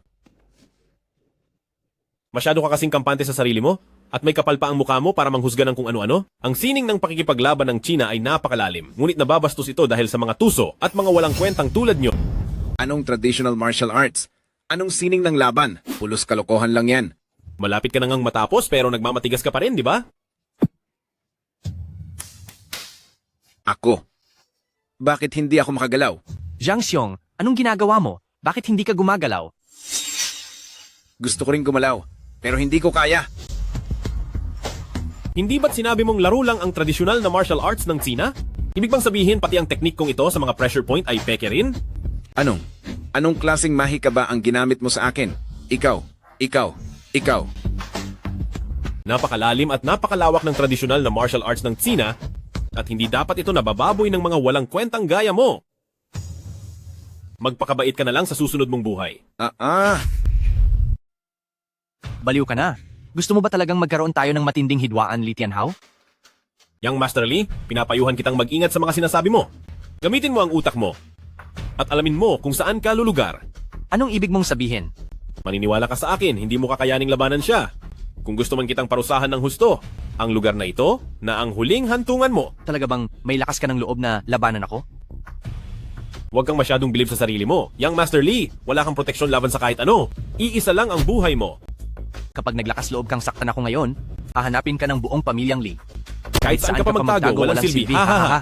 Maaari, pero bago mangyari iyon, sisiguraduhin kong wala ka na rito bukas. Gusto mo bang subukan? Gagamitin mo ang buhay mo kapalit ng katahimikan ko. Ikaw, Bilang isang mayaman, marami pang magagandang bagay ang naghihintay sa iyo. Bakit mo gustong tapusin ang sarili mo? humanda ka sa akin. Bakit? Para saan? Para hintayin tapusin ako ni Yama? Huwag kang mag-alala, siguradong mas magtatagal ako kaysa sa'yo. Haha. Tinanakot mo ba ako? Kung sa tingin mo ay tinatakot kita, ibig sabihin ay totoo ngang tinatakot kita. Kung talagang malakas ang inyong pamilyang Lee, may lakas ba kayong loob na parusahan ako? Nagbibiro ka ba? Ay nako, hindi ko talaga maintindihan bakit ang lakas pa rin ng loob mong magmayabang. Wala ka na namang alas sa iyong mga kamay. Bitiwan mo ako. Talagang nakakairita ang itsura mo. Gusto mo bang sumunod na lang kay Zhang Xiong at mawala? Mali na ako. Bitiwan mo ako. Pakiusap. Dapat ay noon ka pa sumuko para mas maayos. Sana ay inisip mo muna ang magiging resulta nito bago ka gumawa ng gulo. Ayan, ganito dapat. Dapat payapa lang para lahat ay kumita. Hahaha. Ang galing mo kanina. Talaga? Para kang bayani sa mga kwento. Sobrang astig. Aha, mabuti naman. Mas mabuti na ang gwapo kaysa pangit. Ito ba ang dahilan kung bakit mo siya papakasalan? Lukinyaw, sibilisado na ang ating mundo ngayon. Pero dahil lang dito ay papakasalan mo ang isang barumbado? Paki mo ba? Kahit sino pa ang gustuhin ko, wala ka nang pakialam doon, di ba? Dapat pumili ka ng isang tao na may pamilya at pinagmulan na talagang kapantay mo. Li Tianhao, nahihibang ka na ba? Ako bilang pamilyang Lu, nagkukulang ba ako sa pera o kapangyarihan? Mahalaga ba kung mayroon ang mga iyon ang lalaking gusto ko? Tayong Kulang ba mga tayo? pamilyang Hindi. Lu. Magkapareho tayo ng antas sa buhay? Bakit mo naiisip ang ganyan? Nakakadismaya ka talaga. Sui Feng, tara na. Ha? Hindi na ba tayo kakain? Kung gusto mong kumain, ililibre kita. Magkano lang naman iyan, di ba? Isa pa, nawawalan ako ng gana kapag nakikita ko ang mukha niya. Sige, susunod ako sa iyo. Li Tianhao, alam mo na ang dapat mong gawin sa nangyari ngayong araw, di ba? At isa pa, huwag mo na akong gagambalain uli.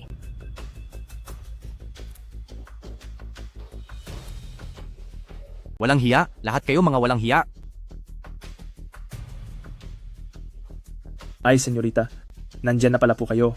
Hindi mo ako senyorita.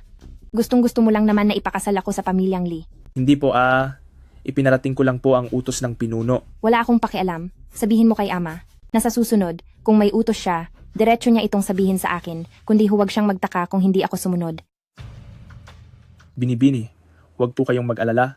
Sisiguraduhin ko pong makakarating ang mensahe nyo. Sige, hindi na ako magtatagal. May Umalis ka sasabihin na. lang ako kay Hello, ano yun? punong ng pamilya, talaga namang dinala mo ako sa kapahamakan. Ngayong nagkita kami ni Binibini, sinisisi niya ako sa lahat. Paano ko pa haharapin si Binibini sa susunod nito? Huwag kang mag-alala. Alam ko na ang lahat ng nangyayari, kaya huwag kang matakot. Maiintindihan din niya ang maganda kong hangarin sa huli. Punong ng pamilya, may mga bagay na hindi talaga pwedeng pilitin.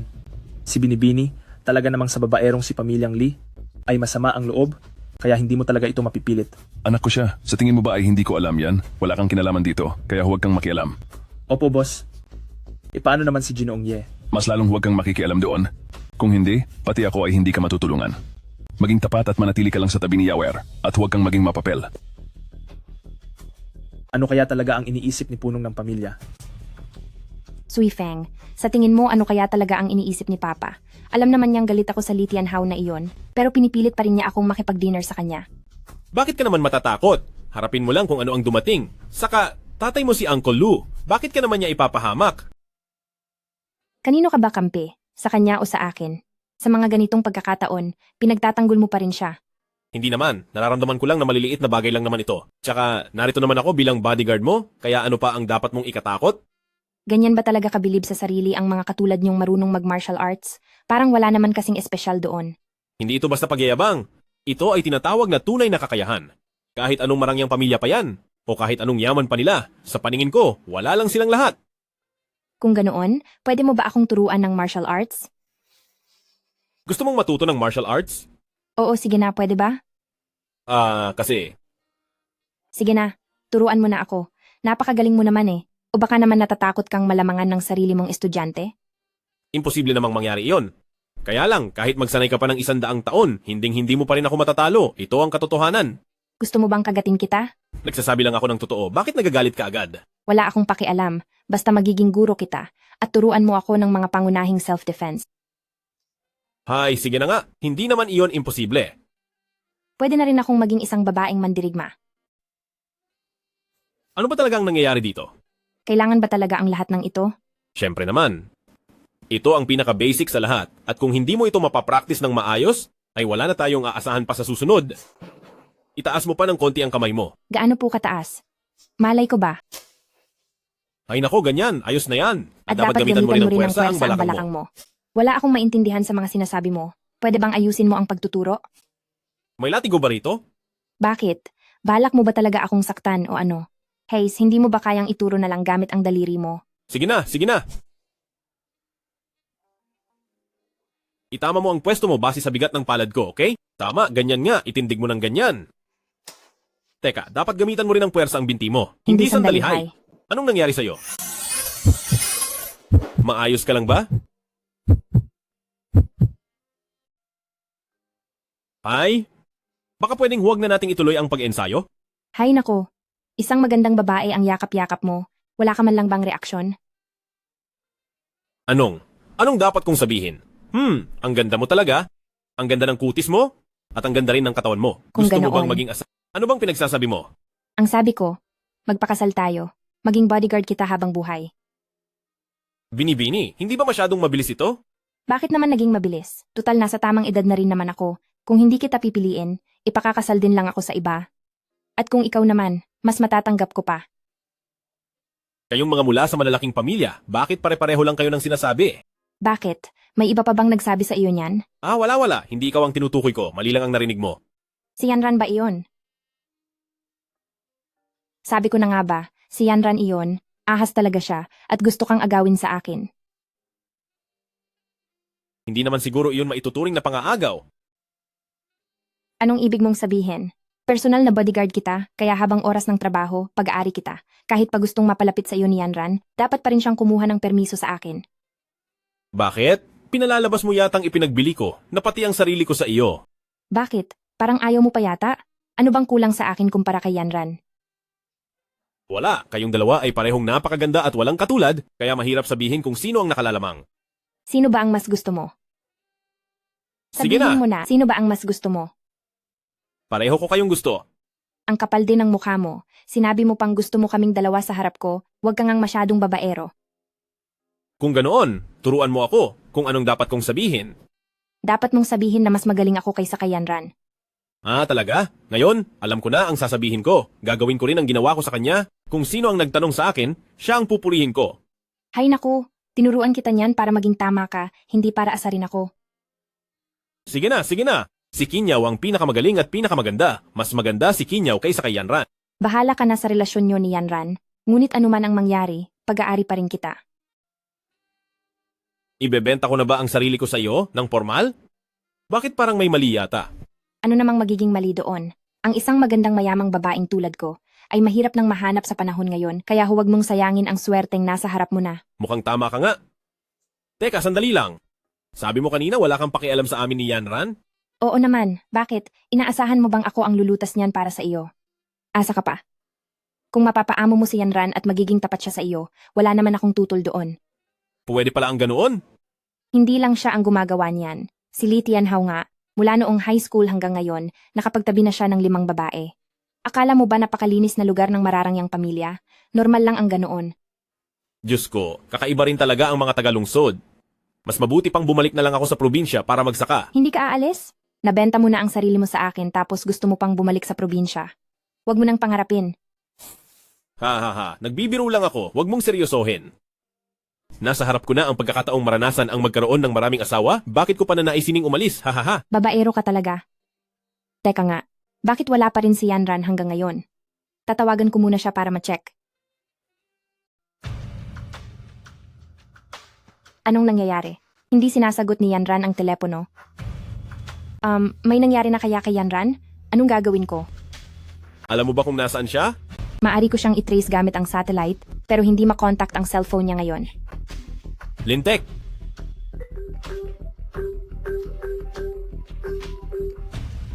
Tumatawag si Yanran. Tama nga ako, napahamak si Yanran.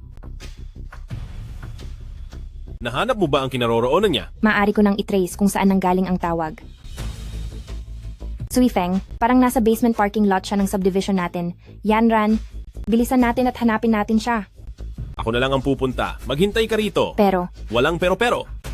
Ang misyon ko ay protektahan ka, pero dahil kailangan ko siyang sagipin, kailangan kong mag-focus. sige, pumunta ka na doon. Siguraduhin mong maililigtas mo si Yanran. Huwag kang mag-alala, gagawin ko. Manager Wang! Sir Ye, ano po iyon? Kailangan kong bumaba para may asikasuhin?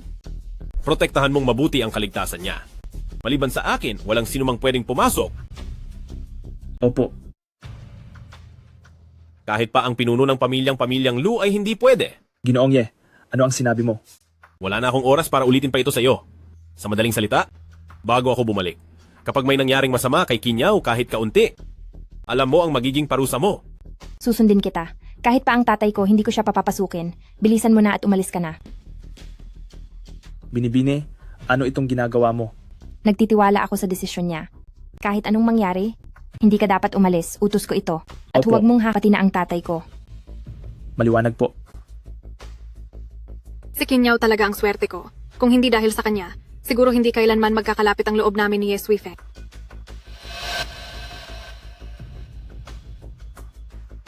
Anong sinasabi mo riyan, mag-isa? Hemp, hindi ko akalain gustong-gusto mo pala ang lalaking iyon, no? Chen Ziyuan, bakit ka narito at sino ang dalawang iyan? Sila ba? Pare-pareho lang kaming mga sawi sa buhay. Sino ang mag-aakalang ang sikat na CEO ng Jiang Group na si Jiang Yanran ay makikipagagawa ng lalaki sa sarili niyang kaibigan? Ha ha ha, talagang katawa-tawa ito.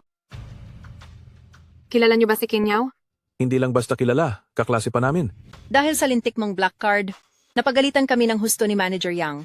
Kaya pala kayo ang nagbalak ng masama laban kay Kinyaw? Deserve niyo lang na maturuan ng leksyon ni Manager Yang. Deserve? Tingnan natin kung deserve ba namin na kaming kuya ay magsaya ngayon. Ha ha ha ha ha. Anong gagawin niyo?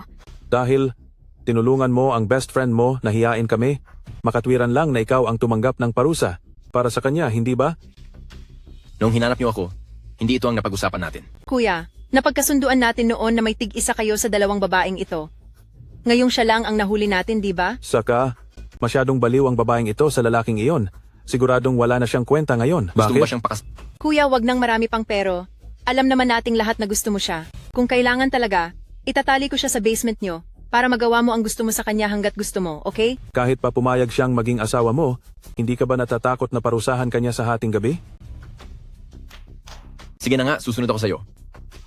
Chen Ziyuan, lalaki ka ba talaga? Kailangan kumuha ako ng oras para kay Suifeng, siguradong darating siya para iligtas ako. President Jiang, mukhang kulang sa katuwiran ang mga sinasabi mo. Alam naman nating lahat ang nangyari kay Brother Chen. Noong talagang mahal na mahal ka niya, bakit noong panahong iyon ay hindi mo itinuos na lalaki si Brother Chen? Tama siya. Hinabol kita ng maraming taon dahil sa pagmamahal ko, pero hanggang ngayon ay iniiwasan mo pa rin ako. Ngayon, ang galing. Sabay kayo ng matalik mong kaibigan na nagsisilbi sa iisang lalaki. Anong karapatan mong pagsalitaan ako ng ganyan? May mukha ka pang gamitin ang salitang pagmamahal para sa sarili mo? Noong nalaman mong takot ako sa lalaki ay pinilit mo ako.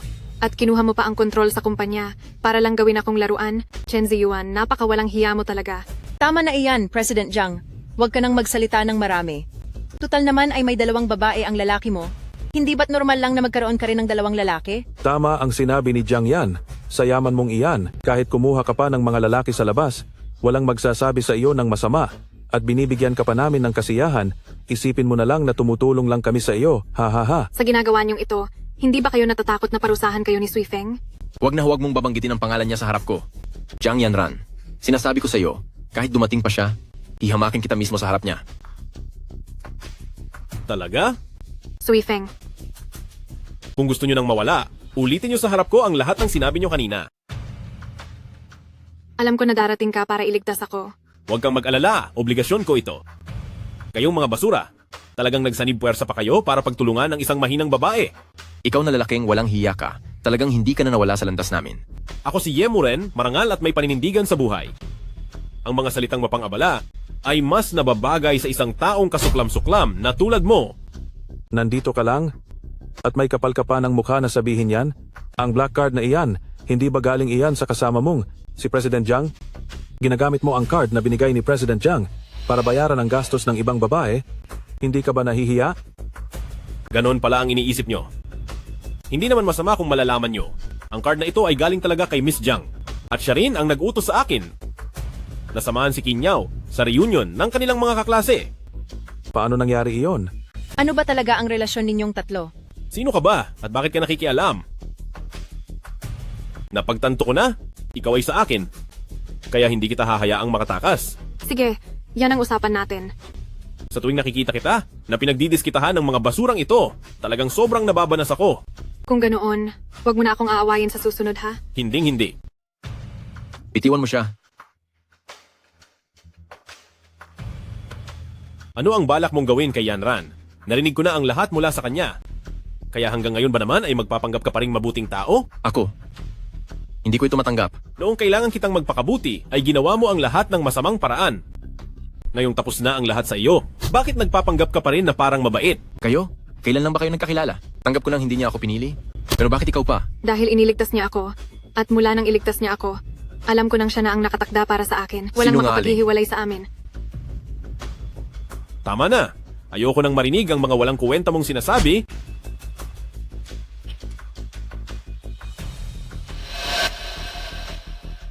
Sa tingin nyo ba ay makakatakas kayong dalawa sa kamay ko? Paanong nangyari ito? Dapat ay ayon ito sa plano natin. Nandyan na si Jiang Yanran, pero hindi pa rin sapat sa iyo. Bakit kailangan mo pang guluhin si Lu Qinyao? Payaunin mo na kami. Ipinapangako ko na hinding-hindi na kami mang-iistorbo pa sa inyo. Tinuturuan mo ba ako sa dapat kong gawin? May karapatan ba kayong gawin yan? Si Kinyaw ang pumili sa akin, hindi dahil sa pilitan ko siyang inagaw. Kayong dalawa ay mga walang hiya at ignorante. Ayos, ibang klase ka rin talaga. Hihingi ka ng pera sa mayaman, tapos gagamitin mo ang perang iyon para kay Kinyaw. Napakahusay mo talagang maging gigolo, hahaha. Susustentuhan si Kinyaw. Ano bang pinagsasabi mong kalokohan? Dito sa buong Jiangcheng, walang kahit sino ang may karapatang magsabi na kaya nilang sustentuhan si Kinyaw. Isa itong malaking katatawanan. Ilang taon kaming naging magkaklase ni Kinyaw. President Jiang, huwag mo akong bulahin sa ganyang usapan. Alam na alam ko ang sitwasyon ng pamilya niya. Ang nakikita niyo lang ay ang mga bagay na gusto niyang ipakita sa inyo. Siya ay isang Lu, ang kaisa-isang anak at tagapagmana ng Jiangcheng pamilyang Lu. Paano mangyayari iyon? Hindi ba't anak lang siya ng mga katulong? Kung hindi dahil doon, sa tingin niyo ba magkakaroon kayo ng pagkakataong makilala siya? Nakakatawa. Sayang, dahil itinuring kayong kaibigan ni Kinyaw, pero hindi nyo marunong magpahalaga. Hindi. Hindi maaari. Ipinahamak mo ako. Kung alam ko lang noon pa, hinding-hindi ako sasama sa masamang balak mo. Tigil na. Wala na akong ganang makinig sa inyong dalawa na nagsisisihan ngayong nahaharap na kayo sa kapahamakan. Pag-usapan nyo na lang ang sisihan kapag kaharap nyo na si Yama. Tatandaan nyo ito habang pinarurusahan ko kayo. Oo. Hindi ko talaga inaasahan na sa bawat pasok at uwi ko ay makakaengkwentro ako ng ganito kalaking gulo. Buti na lang dumating ka sa tamang oras. Kung hindi ay baka hindi ko na alam ang gagawin. Maraming bagay ang hindi natin inaasahan. Ang mahalaga ay ligtas ka. Oo, salamat sa iyo. Ikaw talaga ang tagapagligtas ko. Wala iyon. Pero huwag mong isiping dahil dito, ay makakalusot ka na sa ibang mga bagay. Anong mga bagay naman ang pinalusot ko? Huwag kang magmaang-maangan. Magtapat ka nga, ano ba talaga ang relasyon niyo ni Kinyaw? Alam mo na rin ngayon? Isa ka bang diyosa? Wala nga bang namamagitan sa dalawang ito? Kahit tunay na magkapatid ay wala itong ganitong koneksyon. Alam ko na ang balak ng babaeng ito. Akyat na, pupuntahan ko siya para pagbayarin. Baka naman magkasakitan kayo niyan? Oh, kung sakaling mangyari iyon, sino ang kakampihan mo? Wala akong kakampihan, ako na lang ang parusahan ninyo.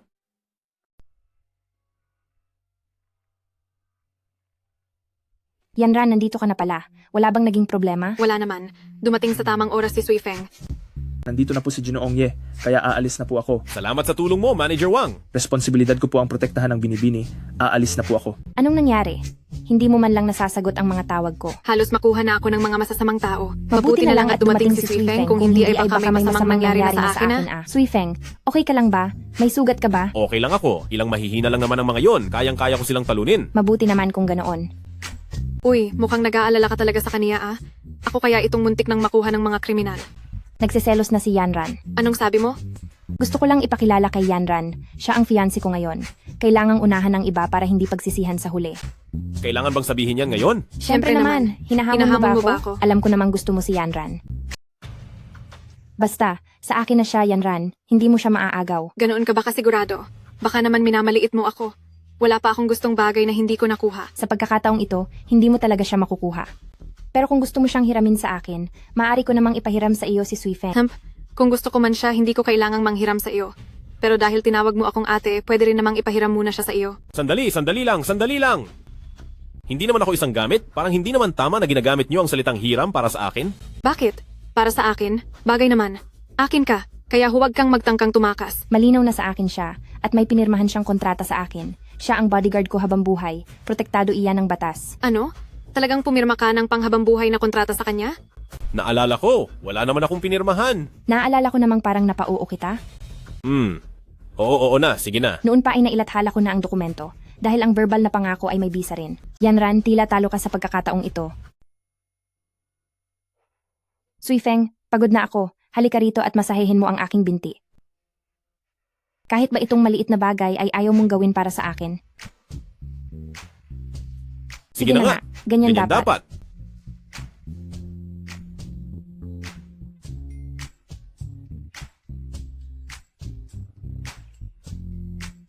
Yes, Suifeng. Ano bang balak mong gawin? Pasensya na, nawala lang ako sa sarili ko. Lang iyon, kahit ibaba mo pa ang iyong kamay, hindi ako magagalit. Dahil sa huli, magpapakasal din naman ako sa iyo. Lu Kinyaw, wala ka na ba talagang hiya? Normal lang ang kaunting lambingan sa pagitan ng mag-asawa.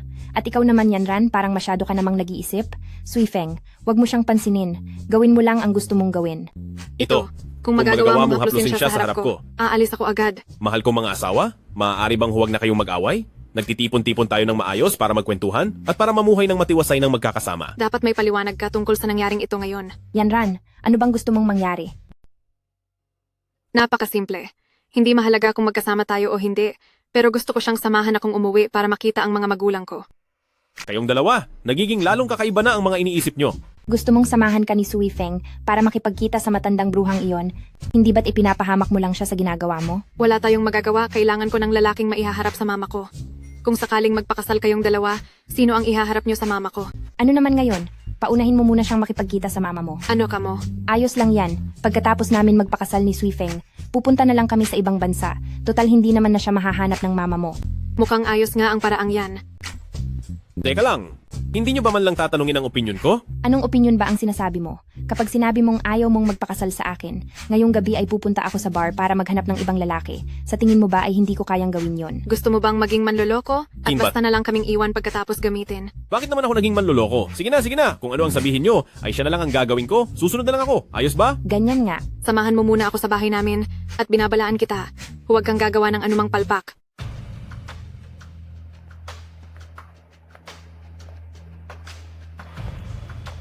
Sa tono ng boses mo, parang hindi maganda ang relasyon nyo ng mama mo, hey. Kung ang mama mo ay araw-araw kang binibugaw sa mga lalaki, magiging maayos ba ang pakiramdam mo? Ha? Pero ang yaman mo na. Bakit gusto pa rin ng mama mo na ipakasal ka sa mayaman? Hindi ko rin alam kung ano ang iniisip niya.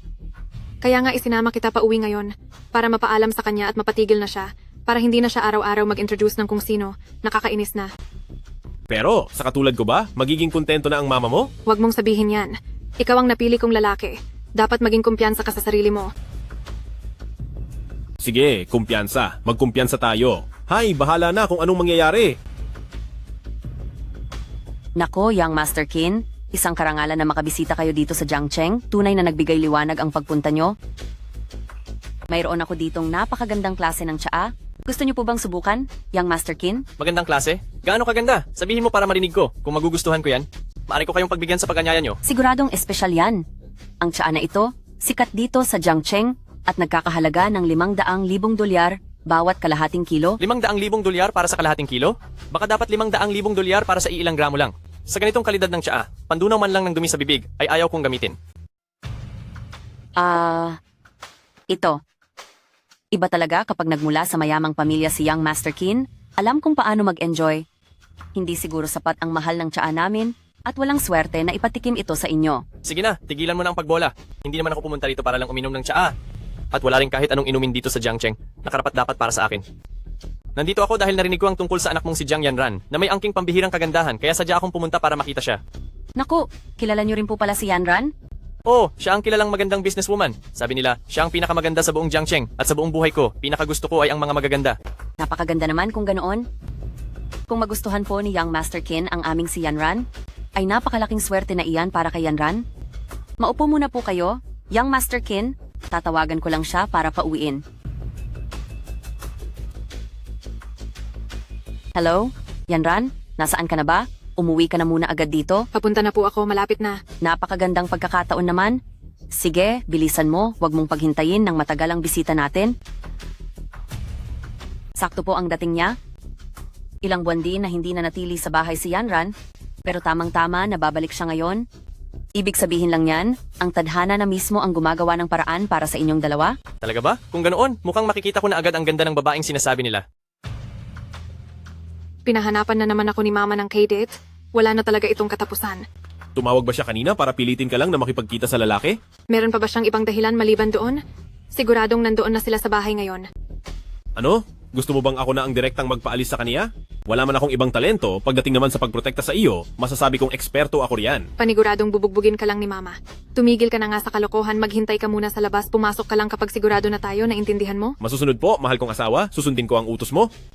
Sana nga ay nakikinig ka talaga sa akin. Bakit pakiramdam ko ay mas nakikinig ka pa kay Chinyao?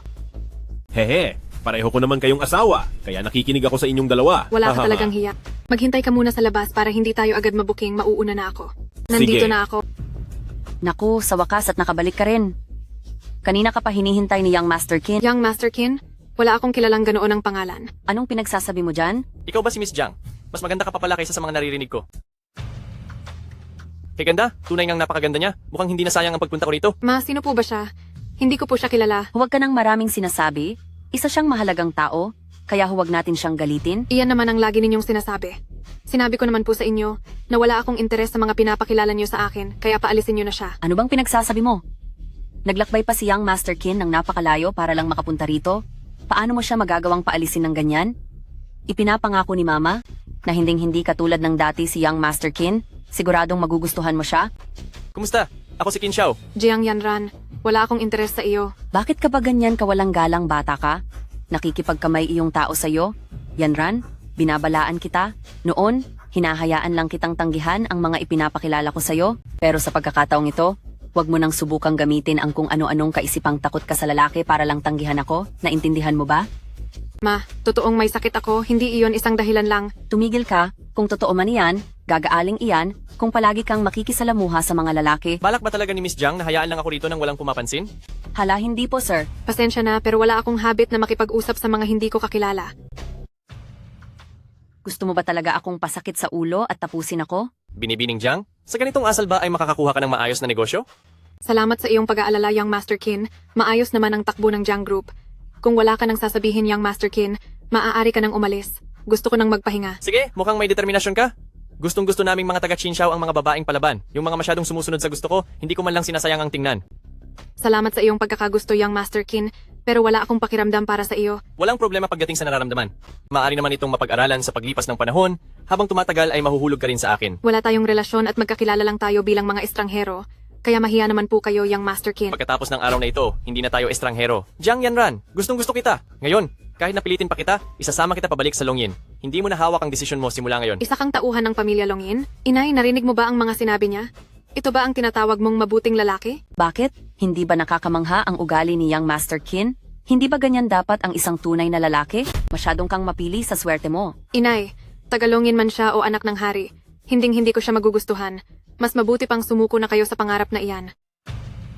Bakit ka naman nagsasalita ng ganyan? Isang babae ka lang mula sa Napakawalang galang Jiangcheng, mo pero nakapagtayo ka ng ganito kalaking negosyo. Aminado akong magaling ka talaga. Pero kung balak mong sumuway sa akin ng ganito, minamaliit mo yata ako, minamaliit mo ang Longyin. Ano ba Young ito? Master Qin. Ang anak kong magiging masunurin siyang bumalik at maging pangalawang asawa ko. Mas mabuti. Pero kung hindi, mapipilitan akong pabagsakin ng Jiang Group ninyo hanggang sa kusa kayong lumapit at magmakaawa sa akin. Sa tingin mo ba talaga? Magagawa niyo ang kahit anong gusto niyo rito sa Jiangcheng? Siyempre naman. Kumpara sa pamilya Qin, para lang kayong langgam na sinusubukang humarang sa sasakyan. Napakadali lang para sa akin na pabagsakin kayo. Young Master Qin, wag mo naman sanang gawin ito. Magandang kasunduan ito. Wag nating hayaang mauwi sa trahedya. Depende yan kung marunong makisama itong mahal mong anak. Wow, napakalakas naman yata ng loob mo. Akala ko naman kung kanino na. Pagmamayari ang buong mundo, sa pamilya Qin lang pala. Ano yung Longyin? Sikat ba talaga ang pamilya Qin na yan? Sino ka ba? Paano mo nagawang kausapin si Young Master Qin ng ganyan? Lumayas ka sa bahay namin. Magpapakilala lang ako? Ako si Ye Feng? Ang boyfriend ni Yanran. Talaga bang balak mong agawin ang babae ko? Sino ka ba sa akala mo? Umalis ka sa harapan ko habang malayo pa ang mararating mo. Tumigil ka sa pagsasalita ng kung ano-ano. Hindi naman kita kakilala. Young Master Qin, wag mo siyang pansinin. Wala talaga akong alam tungkol sa boyfriend ni Yanran. Tinawagan ko siya para bumalik, para ipaliwanag ang lahat ng ito sa inyo. Boyfriend ko siya, at siya rin ang asawa ko. Talagang gusto mo ba akong pasakitin ng husto bago ka tumigil? Paano ako nagkaroon ng anak na tulad mo? Jiang Yanran, pinapayuhan kitang pag-isipan ng mabuti ang desisyon mo. Isipin mo kung anong kailangan mong pagbayaran dahil dito. Ano man ang mangyari, pipiliin kong manatili sa tabi niya. Talaga? Mabilis na makararanas ng masamang kompetisyon ang kumpanya mo at hindi kayo makakakuha ng loan sa bangko? At ako sisiguraduhin ng pamilya ko na malugi ang pamilya Jiang para mawalan kayo ng matitirhan. Sa kabila nito, poprotektahan mo pa rin ba siya? Qin Shao, kung kaya mo, sige subukan mo. Akala mo ba talaga ay basta-basta mo lang akong kayang apihin? Walang hiya ka? Alang-alang sa isang lalaki? Itataya mo ang pamilya Jiang natin? Hinding-hindi ako papayag. Inay. Hinding-hindi ako para sa isang lalaki. Sinisira mo ang interes ng pamilya Jiang? Kaya, kung papatulan at tatapusin ko siya, ayos na ang lahat, di ba? Sui Feng, sandali lang. Hindi nga, gagamitan mo ako ng kamao? Tol, nasa sibilisadong lipunan na tayo ngayon. Matagal nang hindi ginagamit ang kamao para lumutas ng problema. Dapat utak ang gamitin. Bastos, walang modo. Yanran, nagdala ka ng ganitong klaseng tao dito. Isa itong malaking kahihiyan sa ating pamilya. Sui Feng, hindi ka pwedeng lumaban ng pisikal. Bakit? Kapag sinaktan mo siya? Mararamdaman ng lahat ng Tagalongyin na parang sila ang sinampal. Pakiramdam kasi nila ay mas mataas sila sa iba at hinding-hindi nila hahayaan na masaktan ng mga tao nila. Kailan pa naging ganito kasensitibo ang mga Tagalongyin? Dati naman ay marami na akong napanagutan sa kanila. Bakit ganito na sila ngayon? May kilala ka sa Longyin? Sandali lang. Tatawag muna ako para magtanong. Sa lagay mong iyan, may kapal ka pa ng mukha na sabihin kilala mo kami sa Longyin. Nakakatawa ka talaga. Sa lagay mong iyan, hindi ka man lang karapat-dapat maging pulubi sa Longyin. Ako naman ang bumubuhay sa kanya, kaya huwag ka nang mangialam. Hello? Xiaobai? May tatanong lang ako. Senior brother, napatawag po kayo? Ano po ang may paglilingkod ko? Masyado na bang mayayabang ang mga Tagalongyin ngayon?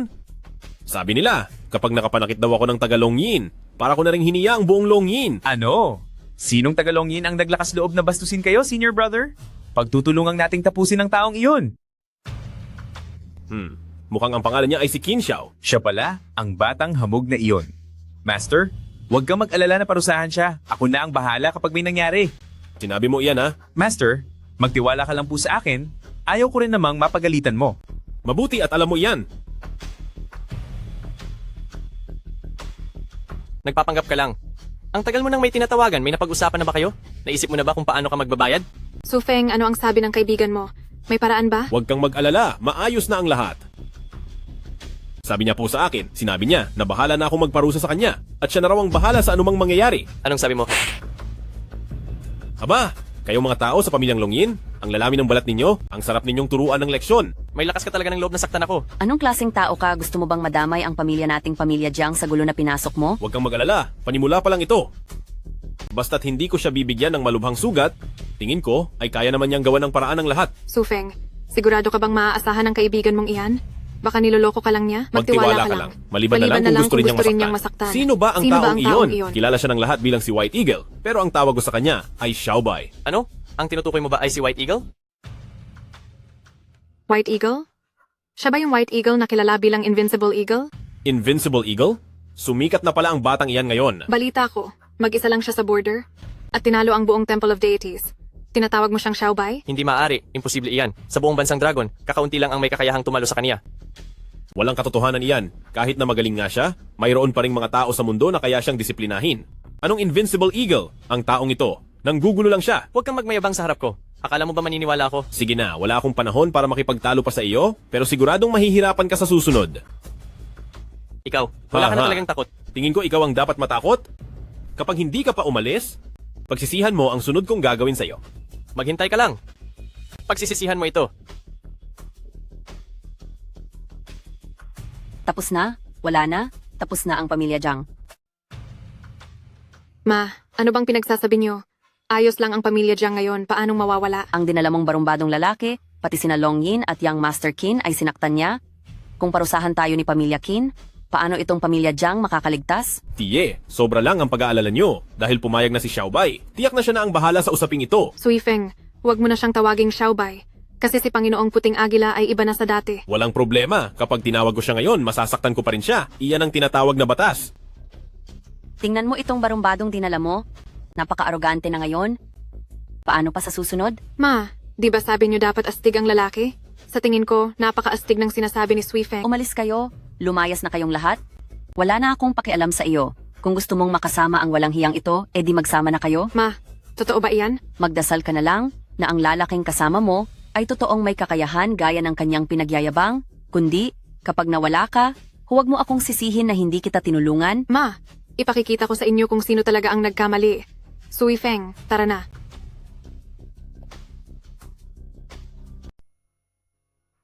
Kaya asawa ko.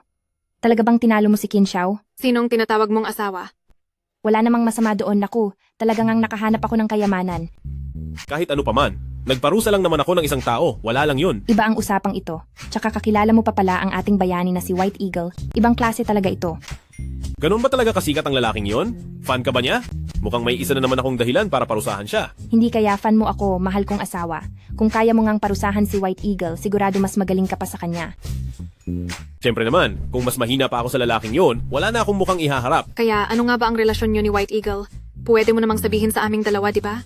Sige, sasabihin ko sa inyo, gusto niya kasing matuto ng martial arts mula sa aking master, pero masyadong mahina ang talento niya para sa aking master, kaya wala siyang oras para sa kanya. Mahina ang talento ng walang katulad na agila at walang oras ang master mo para sa kanya? Oo, kaya naman bilang kuya niya sa pagsasanay, ako ang mismong nagturo sa kanya. Tinuruan ko siya ng 3 taon, at noong nakaraang taon, sa tingin ko naman ay sapat na ang galing niya, kaya pinababa ko na siya ng bundok. Ang sinasabing 3 taon na paghihirap sa impyerno ni White Eagle ay doon lang pala sa'yo nagmula, mahal ko. Talagang hindi ito kapanipaniwala. Paghihirap sa impyerno? Hindi naman ako ganoon kahigpit. Iyon ang sinabi mismo ni General Baying. Nung oras na iyon, akala ng mga tao na nagtago siya ng pagkatao at nagpunta sa kung saang labanan para magsanay. Sinisiraan pa pala ako ng batang iyon, hindi maaari. Hahanap ako ng pagkakataon na bumalik sa Longyin para parusahan siya. Kinyaw, gaano ba kalaki ang binayad ng tatay mo para lang makuha si Suifeng bilang bodyguard mo? Ito ay nakakatakot. Oo nga, at saka mahal. Sa pagkakaalam ko ay mas magaling ka pa kay White Eagle. Bakit hindi ka pumunta sa hangganan para gumawa ng sarili mong pangalan? ayoko, walang kwenta. Ang grupong Temple of Deities na iyon, hindi man lang nila matatalo ang aso nating si Ahuang. Sino naman si Ahuang? Si Ahuang ay ang... Huwag niyo siyang mamaliitin dahil napakagaling ni Ahuang. Ang kondisyon para makaalis ng bundok si Xiaobai ay kailangan muna siyang kalabanin. Alam niyo ba? Halos tabla lang ang laban nila ni Xiao Huang bago ko siya hinayaang makaalis ng bundok. Nakipagtabla si General Baying sa isang aso? Paano naman mangyayari iyon? Isang araw, isasama ko kayo sa bundok para makita si Ahuang at malaman niyo. Kung hindi mag-eensayo si Xiaobai ng 10 taon pa, sa tingin ko ay hinding-hindi niya matatalo ang aso nating si Ahuang. Kaya pala ang galing mo asawa ko, ha? Sa akin, walang problema sa akin ang 7 o 8 mga baguhan. Pero kung nasa 30 mahigit na silang lahat, baka hindi ko na sila kayang tapusin, ganun lang. Ang galing mo talaga, asawa ko. Napakagaling ng asawa ko. Maliit na bagay lang, sakto lang naman, ha ha ha. Kaya pala wala kang pakialam sa lahat. Pero mabuti na rin yon. Dahil wala nang hahadlang sa ating pagsasama. Wala naman talagang humahadlang sa atin. At excited na ako sa araw na tawagin akong ate ni Jiang Yanran. Lukinyaw ha? Nagmamarunong ka ba? Asawa ko, tignan mo ang girlfriend mo. Ang tapang niya. Hindi tulad ko, lagi lang akong malambing sa asawa ko. Sige na, pareho naman kayong mabait, ha ha ha. Tuturuan kitang leksyon, bruha ka. Protektahan mo ako. Magsalita ka na. Anong kailangan mo sa akin? Huwag kang magmadali, Young Master Qin. Magtsaa muna tayo. Wala ako sa mood makipagtsaa sa'yo ngayon. Sabihin mo na ang sasabihin mo. Mukhang hindi naging maganda ang takbo ng mga bagay para kay Young Master Qin kay Jiang Yanran, kaya kita pinapunta rito para pag-usapan ang bagay na iyan. Bakit? Gusto mo ba akong pagtawanan? Ano man ang mangyari sa akin, wala kang karapatang pagtawanan ako. Siyempre naman po, sa estado ko pong ito, paano ko po kayong magagawang pagtawanan? Tinawag ko po kayo rito para tulungan kayong maayos ang inyong mga problema.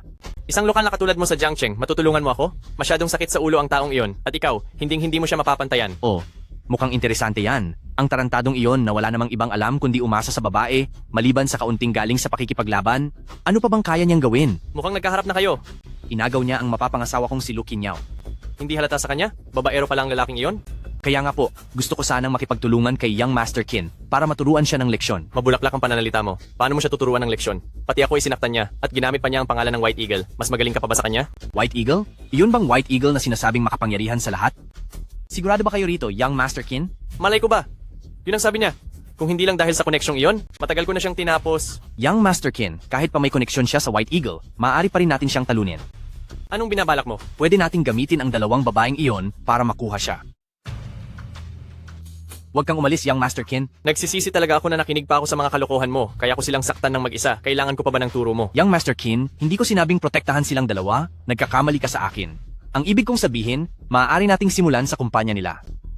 Kumpanya? Oo, Young Master Qin, isipin mo, kahit gaano pa kagaling makipaglaban ang lalaking iyon, at kahit gaano pa kalakas ang kakayahan ni White Eagle, wala silang kontrol pagdating sa aspetong pang-ekonomiya, di ba? Gagamit tayo ng mga legal na paraan sa negosyo, pang pabagsakin ng kumpanya nila. Hiba ayos iyon? Oo nga, bakit ko ba nakalimutan iyon? Ganon din talaga ang plano kong gawin noong una. Tama, nasa akin ang pundasyon ng Jiangcheng. At nasa iyo naman ang lakas ng pamilya Longyin. Kung magtutulungan tayong dalawa na pabagsakin ang kumpanya nila, magiging napakadali na lang niyon, di ba? May punto ka. Young Master Qin, isipin mo, kapag nawala na sila ng pera, iyang tao na wala namang ibang alam kundi makipaglaban, pagpapahalagahan pa ba nila iyon? Sige, payag na ako. Ipapadala ko na sa pamilya ko ang pera mamaya. Sa pagkakataong ito, kailangan natin siyang bigyan ng matinding leksyon. Lu Qinyao, patutunayan ko talaga sa iyo na ako lang ang lalaking nababagay sa iyo. Sige na, tama na ang away. Magkakapamilya tayo rito. Magkasundo na lang tayo, okay? Basta tawagin lang ako ni Yanran na ate. Wala na akong sasabihin pa. Nananaginip ka ng gising. Inalagaan kita ng maraming taon. Tapos ngayon, gusto mo pang malampasan ang posisyon ko? Oo nga, tinawag kitang ate sa loob ng maraming taon. Ano ba namang masama kung tawagin mo rin ako nun? Miss, masamang balita. Hay naku, Manager Wang, ano bang nangyayari sa iyo? Araw-araw na lang palagi kang nanggugulat. Miss, hindi biro ang nangyayari ngayon. Biglang kinansela ng panig ni Pamilyang Lee ang kasunduan nila sa ating Pamilyang Lu. At ngayon, pinagbabayad nila tayo ng danyos. Ano ang sinabi mo? Nawawala na ba sila sa sarili? Bakit nila ito ginagawa? Nasaan ang ating legal team? Dapat silang kasuhan dahil sa paglabag sa kontrata. Masyadong abala ang legal team, wala silang oras para rito. Dahil sa biglaang paghinto nila sa pag-supply, hindi natin matatapos ang mga order para sa Longyin. Ngayon, ang mga tao sa Longyin ay tayo ang pinanagot. Hinala ko. Gusto tayong gantihan ni Qin Xiao. Anong dapat nating gawin ngayon? Hello, alam ko na. Parehong-pareho ang sitwasyon ko dito. Ang apelidong Chin na iyon, talagang sinusubukan ang pasensya ko, hindi ba? Manager Wang, mayroon bang lokasyon doon? Habi, tapusin na natin sila. Binibini, hindi ito ang oras para pag-usapan iyan. Kailangang malampasan muna ng ating kumpanya ang krisis na ito bago natin pag-usapan ang iba pang bagay. Wala tayong mapapala kung mauupo lang tayo rito. Pumunta muna tayo sa kumpanya ko. Doon natin tingnan kung ano na talaga ang nangyayari. Sige, may sinabi ba ang tatay tungkol dito? Walang sinabi ang pamilya na tila ba walang anumang nangyari. Ano ba talaga ang iniisip niya? Ganito, Manager Wang, pumunta ka muna kay Uncle Lu para tingnan ang sitwasyon at alamin kung ano ang nasa isip niya. Kaming tatlo naman ay pupunta muna sa kumpanya ni Yanran. Sige po, susunod po kami sa sinabi ni Ginoong Ye. Kung gayon, tayong tatlo ay magkakasamang pupunta roon. Sige. Mas malala pa ang sitwasyon kaysa sa inaasahan ko. Anong nangyari? Wala pa rin ilalabas na desisyon desisyon ang korte. Hindi namin makuha ang mga produkto para i-deliver sa mga order ng Longyin. Mukhang magkakaproblema na tayo ng malaki ngayon. Paano ginagawa ni Xiaobai ang trabaho niya? Huwag kayong mag-alala, itatanong ko kay Xiaobai. Hello Xiaobai, ako to. Paano mo ba ginawa ang trabaho mo? Senior brother? Anong nangyari? Bantay sarado ko ang pamilya Qin, wala naman silang ginagawa. Anong wala silang ginagawa? Plano nilang pabagsakin ang kumpanya ng asawa ko at ngayon ay hindi maibibigay ang napakaraming paninda sa Longyin. Stress na ang asawa ko. Senior brother, bakit hindi mo ako inimbita nung nagpakasal ka? Pag-usapan na lang natin yan sa susunod. Dahil sa kapabayaan mo sa trabaho, hindi ka ba natatakot na tapusin ka ng hipag mo? Ha? Ganun ba sila katapang? Huwag kang mag-alala, ako na mismo ang aayos nito. Tingnan natin kung ano pang magagawa nila. Walang silbi. Habi, anong nangyari? Ibig bang sabihin ay hindi makakatulong ang panig ng White Eagle? Hey, siya ba? Sabi niya ay pupunta siya mismo roon pero hindi ko rin alam kung tatalab yun. Bakit humantong sa ganito? Pagdating sa mga ganitong bagay sa negosyo, kahit ang White Eagle ay mahihirapan tayong tulungan. Masyadong malakas ang impluensya ng pamilya Longyin. Hay, Kung may stock lang sana sa panig ng White Eagle. Oo nga, asawa ko, bakit hindi ko naisip yun? Napakagaling mo. Hahaha. May nasabi ba akong makakatulong? Puro mga sibilyang kagamitan na high-tech ang mayroon ng ating mga pamilya na hindi dapat mayroon doon sa White Eagle. Wala naman akong sinabing hayaan silang kunin ang mga iyon. Ipaubaya mo na ito sa akin, may paraan ako. Hello, Xiaobay ako ito. Hello, senior brother. Ganito, huwag ka na munang pumunta doon. Magpapadala ako ng ilang mga bakanteng kahundian sa pwesto nyo. Tapos sabihan mo ang mga tauhan na maglagay ng ilang mga gamit sa loob habang bumibiyahe. Senior brother, ano ba ang pinaplano mong gawin? Parang hindi ligtas ang naririnig ko. Huwag kang kabahan. Pagdating ng oras, tiyak na pipilitin itong buksan ng mga tauhan ni Longyin at baka tangayin pa nila ito. Sa ganitong paraan, hindi ba't mahahawakan mo na sila sa leeg? Mahusay, senior brother. Talagang napakahusay ng naisip mong ito. Matagal ko nang kinamumuhian ang mga walang kwentang taong iyan na nagnanakaw sa taong bayan. Uutusan ko na agad ang mga tauhan ko na gawin ito. Kapag hindi mo pa ito natapos, sa pagkakataong ito, Haharap ako kay ate, kahit anong mangyari. ayos na! Ngayon, tingnan natin kung maglakas loob pa silang kunin ang mga gamit na iyan. Plano mo ba talagang hayaan silang kunin ang mga supply sa White Eagle? Ayos. Ngayon, tingnan na lang natin kung paano nila ito lulutasin. President Jiang, may dumating na panauhin. Gaya ng inaasahan, pumasok na ang walang hiyang iyon. Sige, hayaan mo siyang pumasok para makita ko rin siya. Nagawa na natin ang lahat ng paghahanda. Kaya kung hindi man lang natin makikita ang itsura niya, edi talo tayo sa hirap natin, di ba? Sige, papasukin mo na siya. Papasukin mo. Li Tianhao. Mukhang hindi mo pa rin talaga ako makalimutan, Lu Qinyao. Ang pangit mong mukha, masyadong madaling tandaan kahit anong gawin ng asawa ko na 10,000 paraan para makalimot, hindi niya talaga magawa dahil diyan. Totoo yan. Ikaw ba si Lu Qinyao? Maganda nga siya, kaya pala hindi makamove on si Lilaudi sa iyo. Mga kasama, muli tayong nagkita. Masaya ba kayo? Masaya naman sana kami kanina, pero nang makita ko ang mukha mo, nawalan na ako ng gana. Ang tatapang niyo pa rin hanggang ngayon, ha? Sige, ayos yan. Pero titingnan natin kung pagkatapos mawala ng tuluyan ng Jiang Group, may lakas pa ng loob ang President Jiang na sabihin yan. Tama nga ako. Kayo nga ang nanggugulo. Siyempre, kami nga. Pero wala na kayong magagawa ngayon.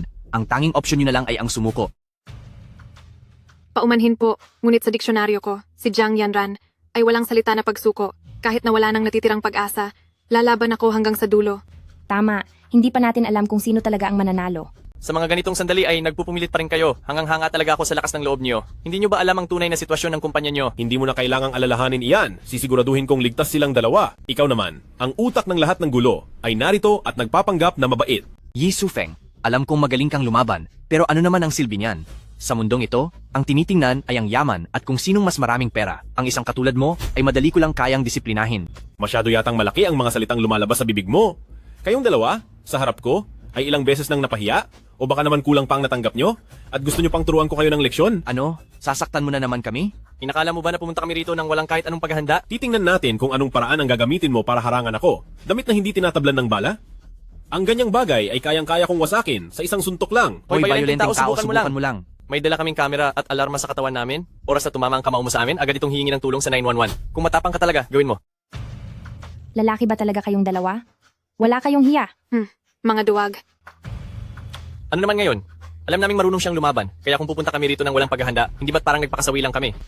Mabuti naman at alam ninyong dalawa ang bagay na iyan.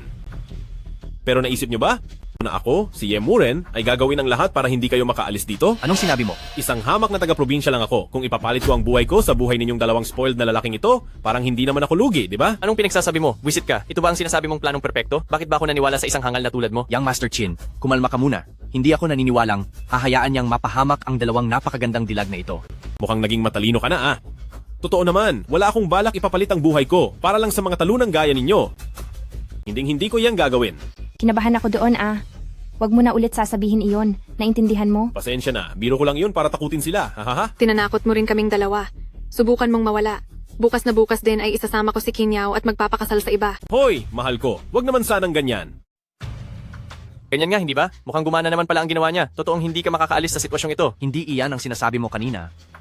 Mukhang may kaunting utak ka pa rin naman. Na-discover mo rin sa wakas. Kung ganoon ay congratulations sa iyo dahil hindi mo na kailangang mag-alala sa kaligtasan mo. Masaya ka ba? Surprise ka rin ba? Tumigil ka na sa pagpapanggap mo dito. Hindi kami dahil lang sa sinabi mo, ay basta na lang magpapabaya sa aming sarili. Kahit na hindi ko alam kung bakit masyado kang kampante, gusto ko pa rin ipaalala sa inyo na paubos na ang natitirang oras para sa kumpanya nyo. Anong sabi mo? Kahit pa hindi namin maipadala ang mga stocks, Hindi nyo kami ganoon kabilis mapaparatangang lumabag sa kontrata. Dahil iyan sa Jiangcheng nyo, pero ang Longyin namin ay may negosyo sa Jiangcheng nyo. Ito ay special case. Naintindihan mo ba? Gagamitin nyo talaga ang mga posisyon nyo para gawin ang kahit anong gusto nyo? Bakit? Hindi ba ginagamit ang posisyon? Kung hindi ko gagamitin, paano nyo malalaman na mataas na tao ako? Sa madaling panahon, ang City Lord ng Jiangcheng nyo ay mapapasailalim na sa parusa naming mga nasa Longyin. Wala kayong hiya. Sa oras na hindi na kayo protektahan ng City Lord ng Jiangcheng, sa tingin mo ba, gaano pa kayo katagal bago kayo malugi? Mukhang hindi naman pala talaga kayo tanga dahil mukhang handang-handa kayo sa pagpunta rito. Ye Suifeng, ano pang pinapanggap mo sa oras na ito? Hindi ako naniniwala na may kakayahan ka na tulungan silang mapunuan ang mga kulang na produkto. Wala nga akong ganoong kakayahan.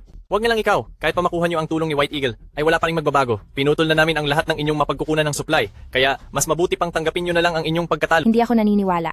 Huwag nyo kaming takutin dito. Tama ang sinabi ni Kinya Osaka. Sino bang nagsabi sa inyong wala kaming hawak na produkto? Huwag mo akong lokohin. Kung wala ang supply ng hilaw na materyales mula sa aking pamilyang Lee, anong magagawa ninyo? Naniniwala ka ba? Sa mga oras na ito, ay naipadala na namin ang mga produkto. Tama ba, mahal ko? Oo, syempre. Sa mismong simula pa lang ng ating alitan ay nakahanda na kami, kaya siguradong mabibigo ang inyong plano, hindi ba? Nananakot ka pa rin ba sa oras na ito? Inaakala mo bang maniniwala ako sa ganyang kababaw na kasinungalingan? Totoo yan, Kinyaw? Kung pakakasalan mo ako, hahayaan ko na kayo. Manigas ka. Huwag ka nang gumawa ng ibang gulo. Kapag napabagsak na natin sila, ay may 10,000 paraan ka na para paglaruan siya. Opo, tama po ang sinabi ni Young Master Qin.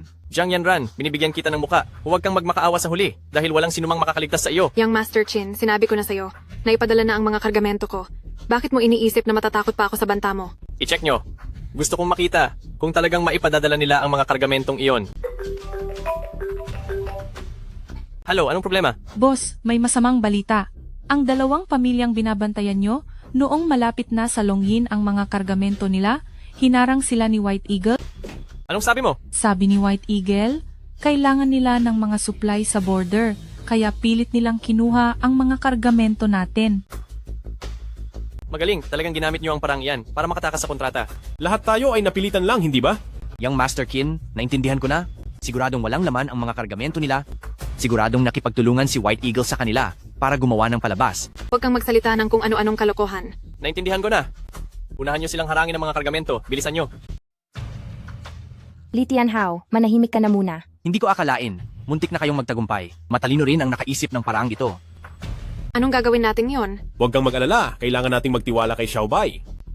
Gusto nilang maharang ang mga kargamento bago pa si Xiaobai. Pero sa tingin ko, hindi iyon mangyayari. Huwag nyo kong hahayaang makakuha ng ebidensya. Dahil kung hindi, pagbabayarin ko kayong lahat.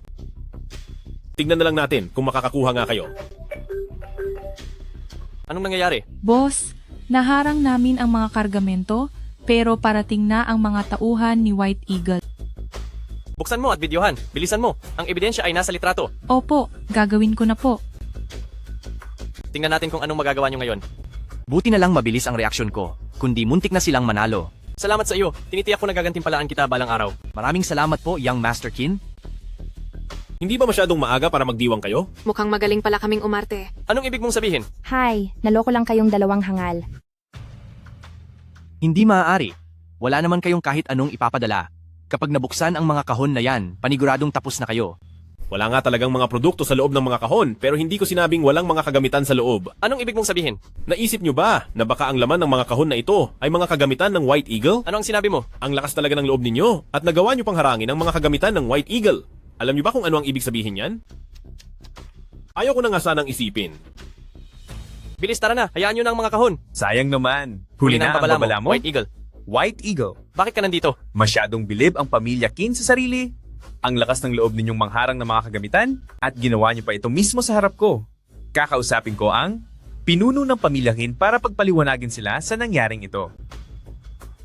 Wala na. Tapos na ang lahat. Plano niyo ang lahat ng ito. Gusto niyo kaming ubusin. Nagmagaling kayo pero kayo rin ang naperwisyo. Binigyan ko na kayo ng maraming pagkakataon pero pinili nyo pa rin magpahamak kaya huwag nyo kaming sisihin. Ang pamilya Qin at pamilyang Lee ay magbabayad ng malaki dahil sa mga ginawa ninyo. Ganyan talaga ang asawa ko. Napakagaling mo talaga, mahal. Kaya anong dapat gawin sa dalawang taong ito? Bahala na sila. Tutal naman ang mga kasalanan nila ay sapat na para mabulok sila sa kulungan habang buhay. Hindi na natin sila muling makikita. Pakiusap sa inyo, nakikiusap ako. Tulungan niyo akong magmakaawa. Hindi ko na uulitin ito. Sana naisip mo na iyan noon pa bago mo ginawa ang lahat ng ito. Kung pakakawalan na lang kita basta-basta, ay magiging unfair naman ito kay Mr. Qin.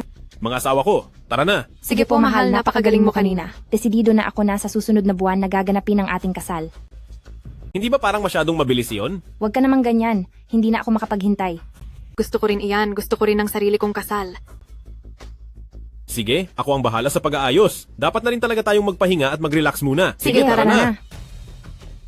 Punong ng pamilya, naayos na po ang lahat ng problema. Ha, napakahusay ng batang iyon, huwag ka nang mag-alala. Pero punong ng pamilya, halata namang may paraan ka, bakit hindi mo man lang siya tinulungan? Ikaw talaga, masyado pa ring mababaw ang pananaw mo. Kababanggit lang sa akin ni Yaware na sila ni Suifeng ay ikakasal na sa susunod na buwan. Iyon pala ang inyong plano. Sa tingin mo, ano pa nga ba?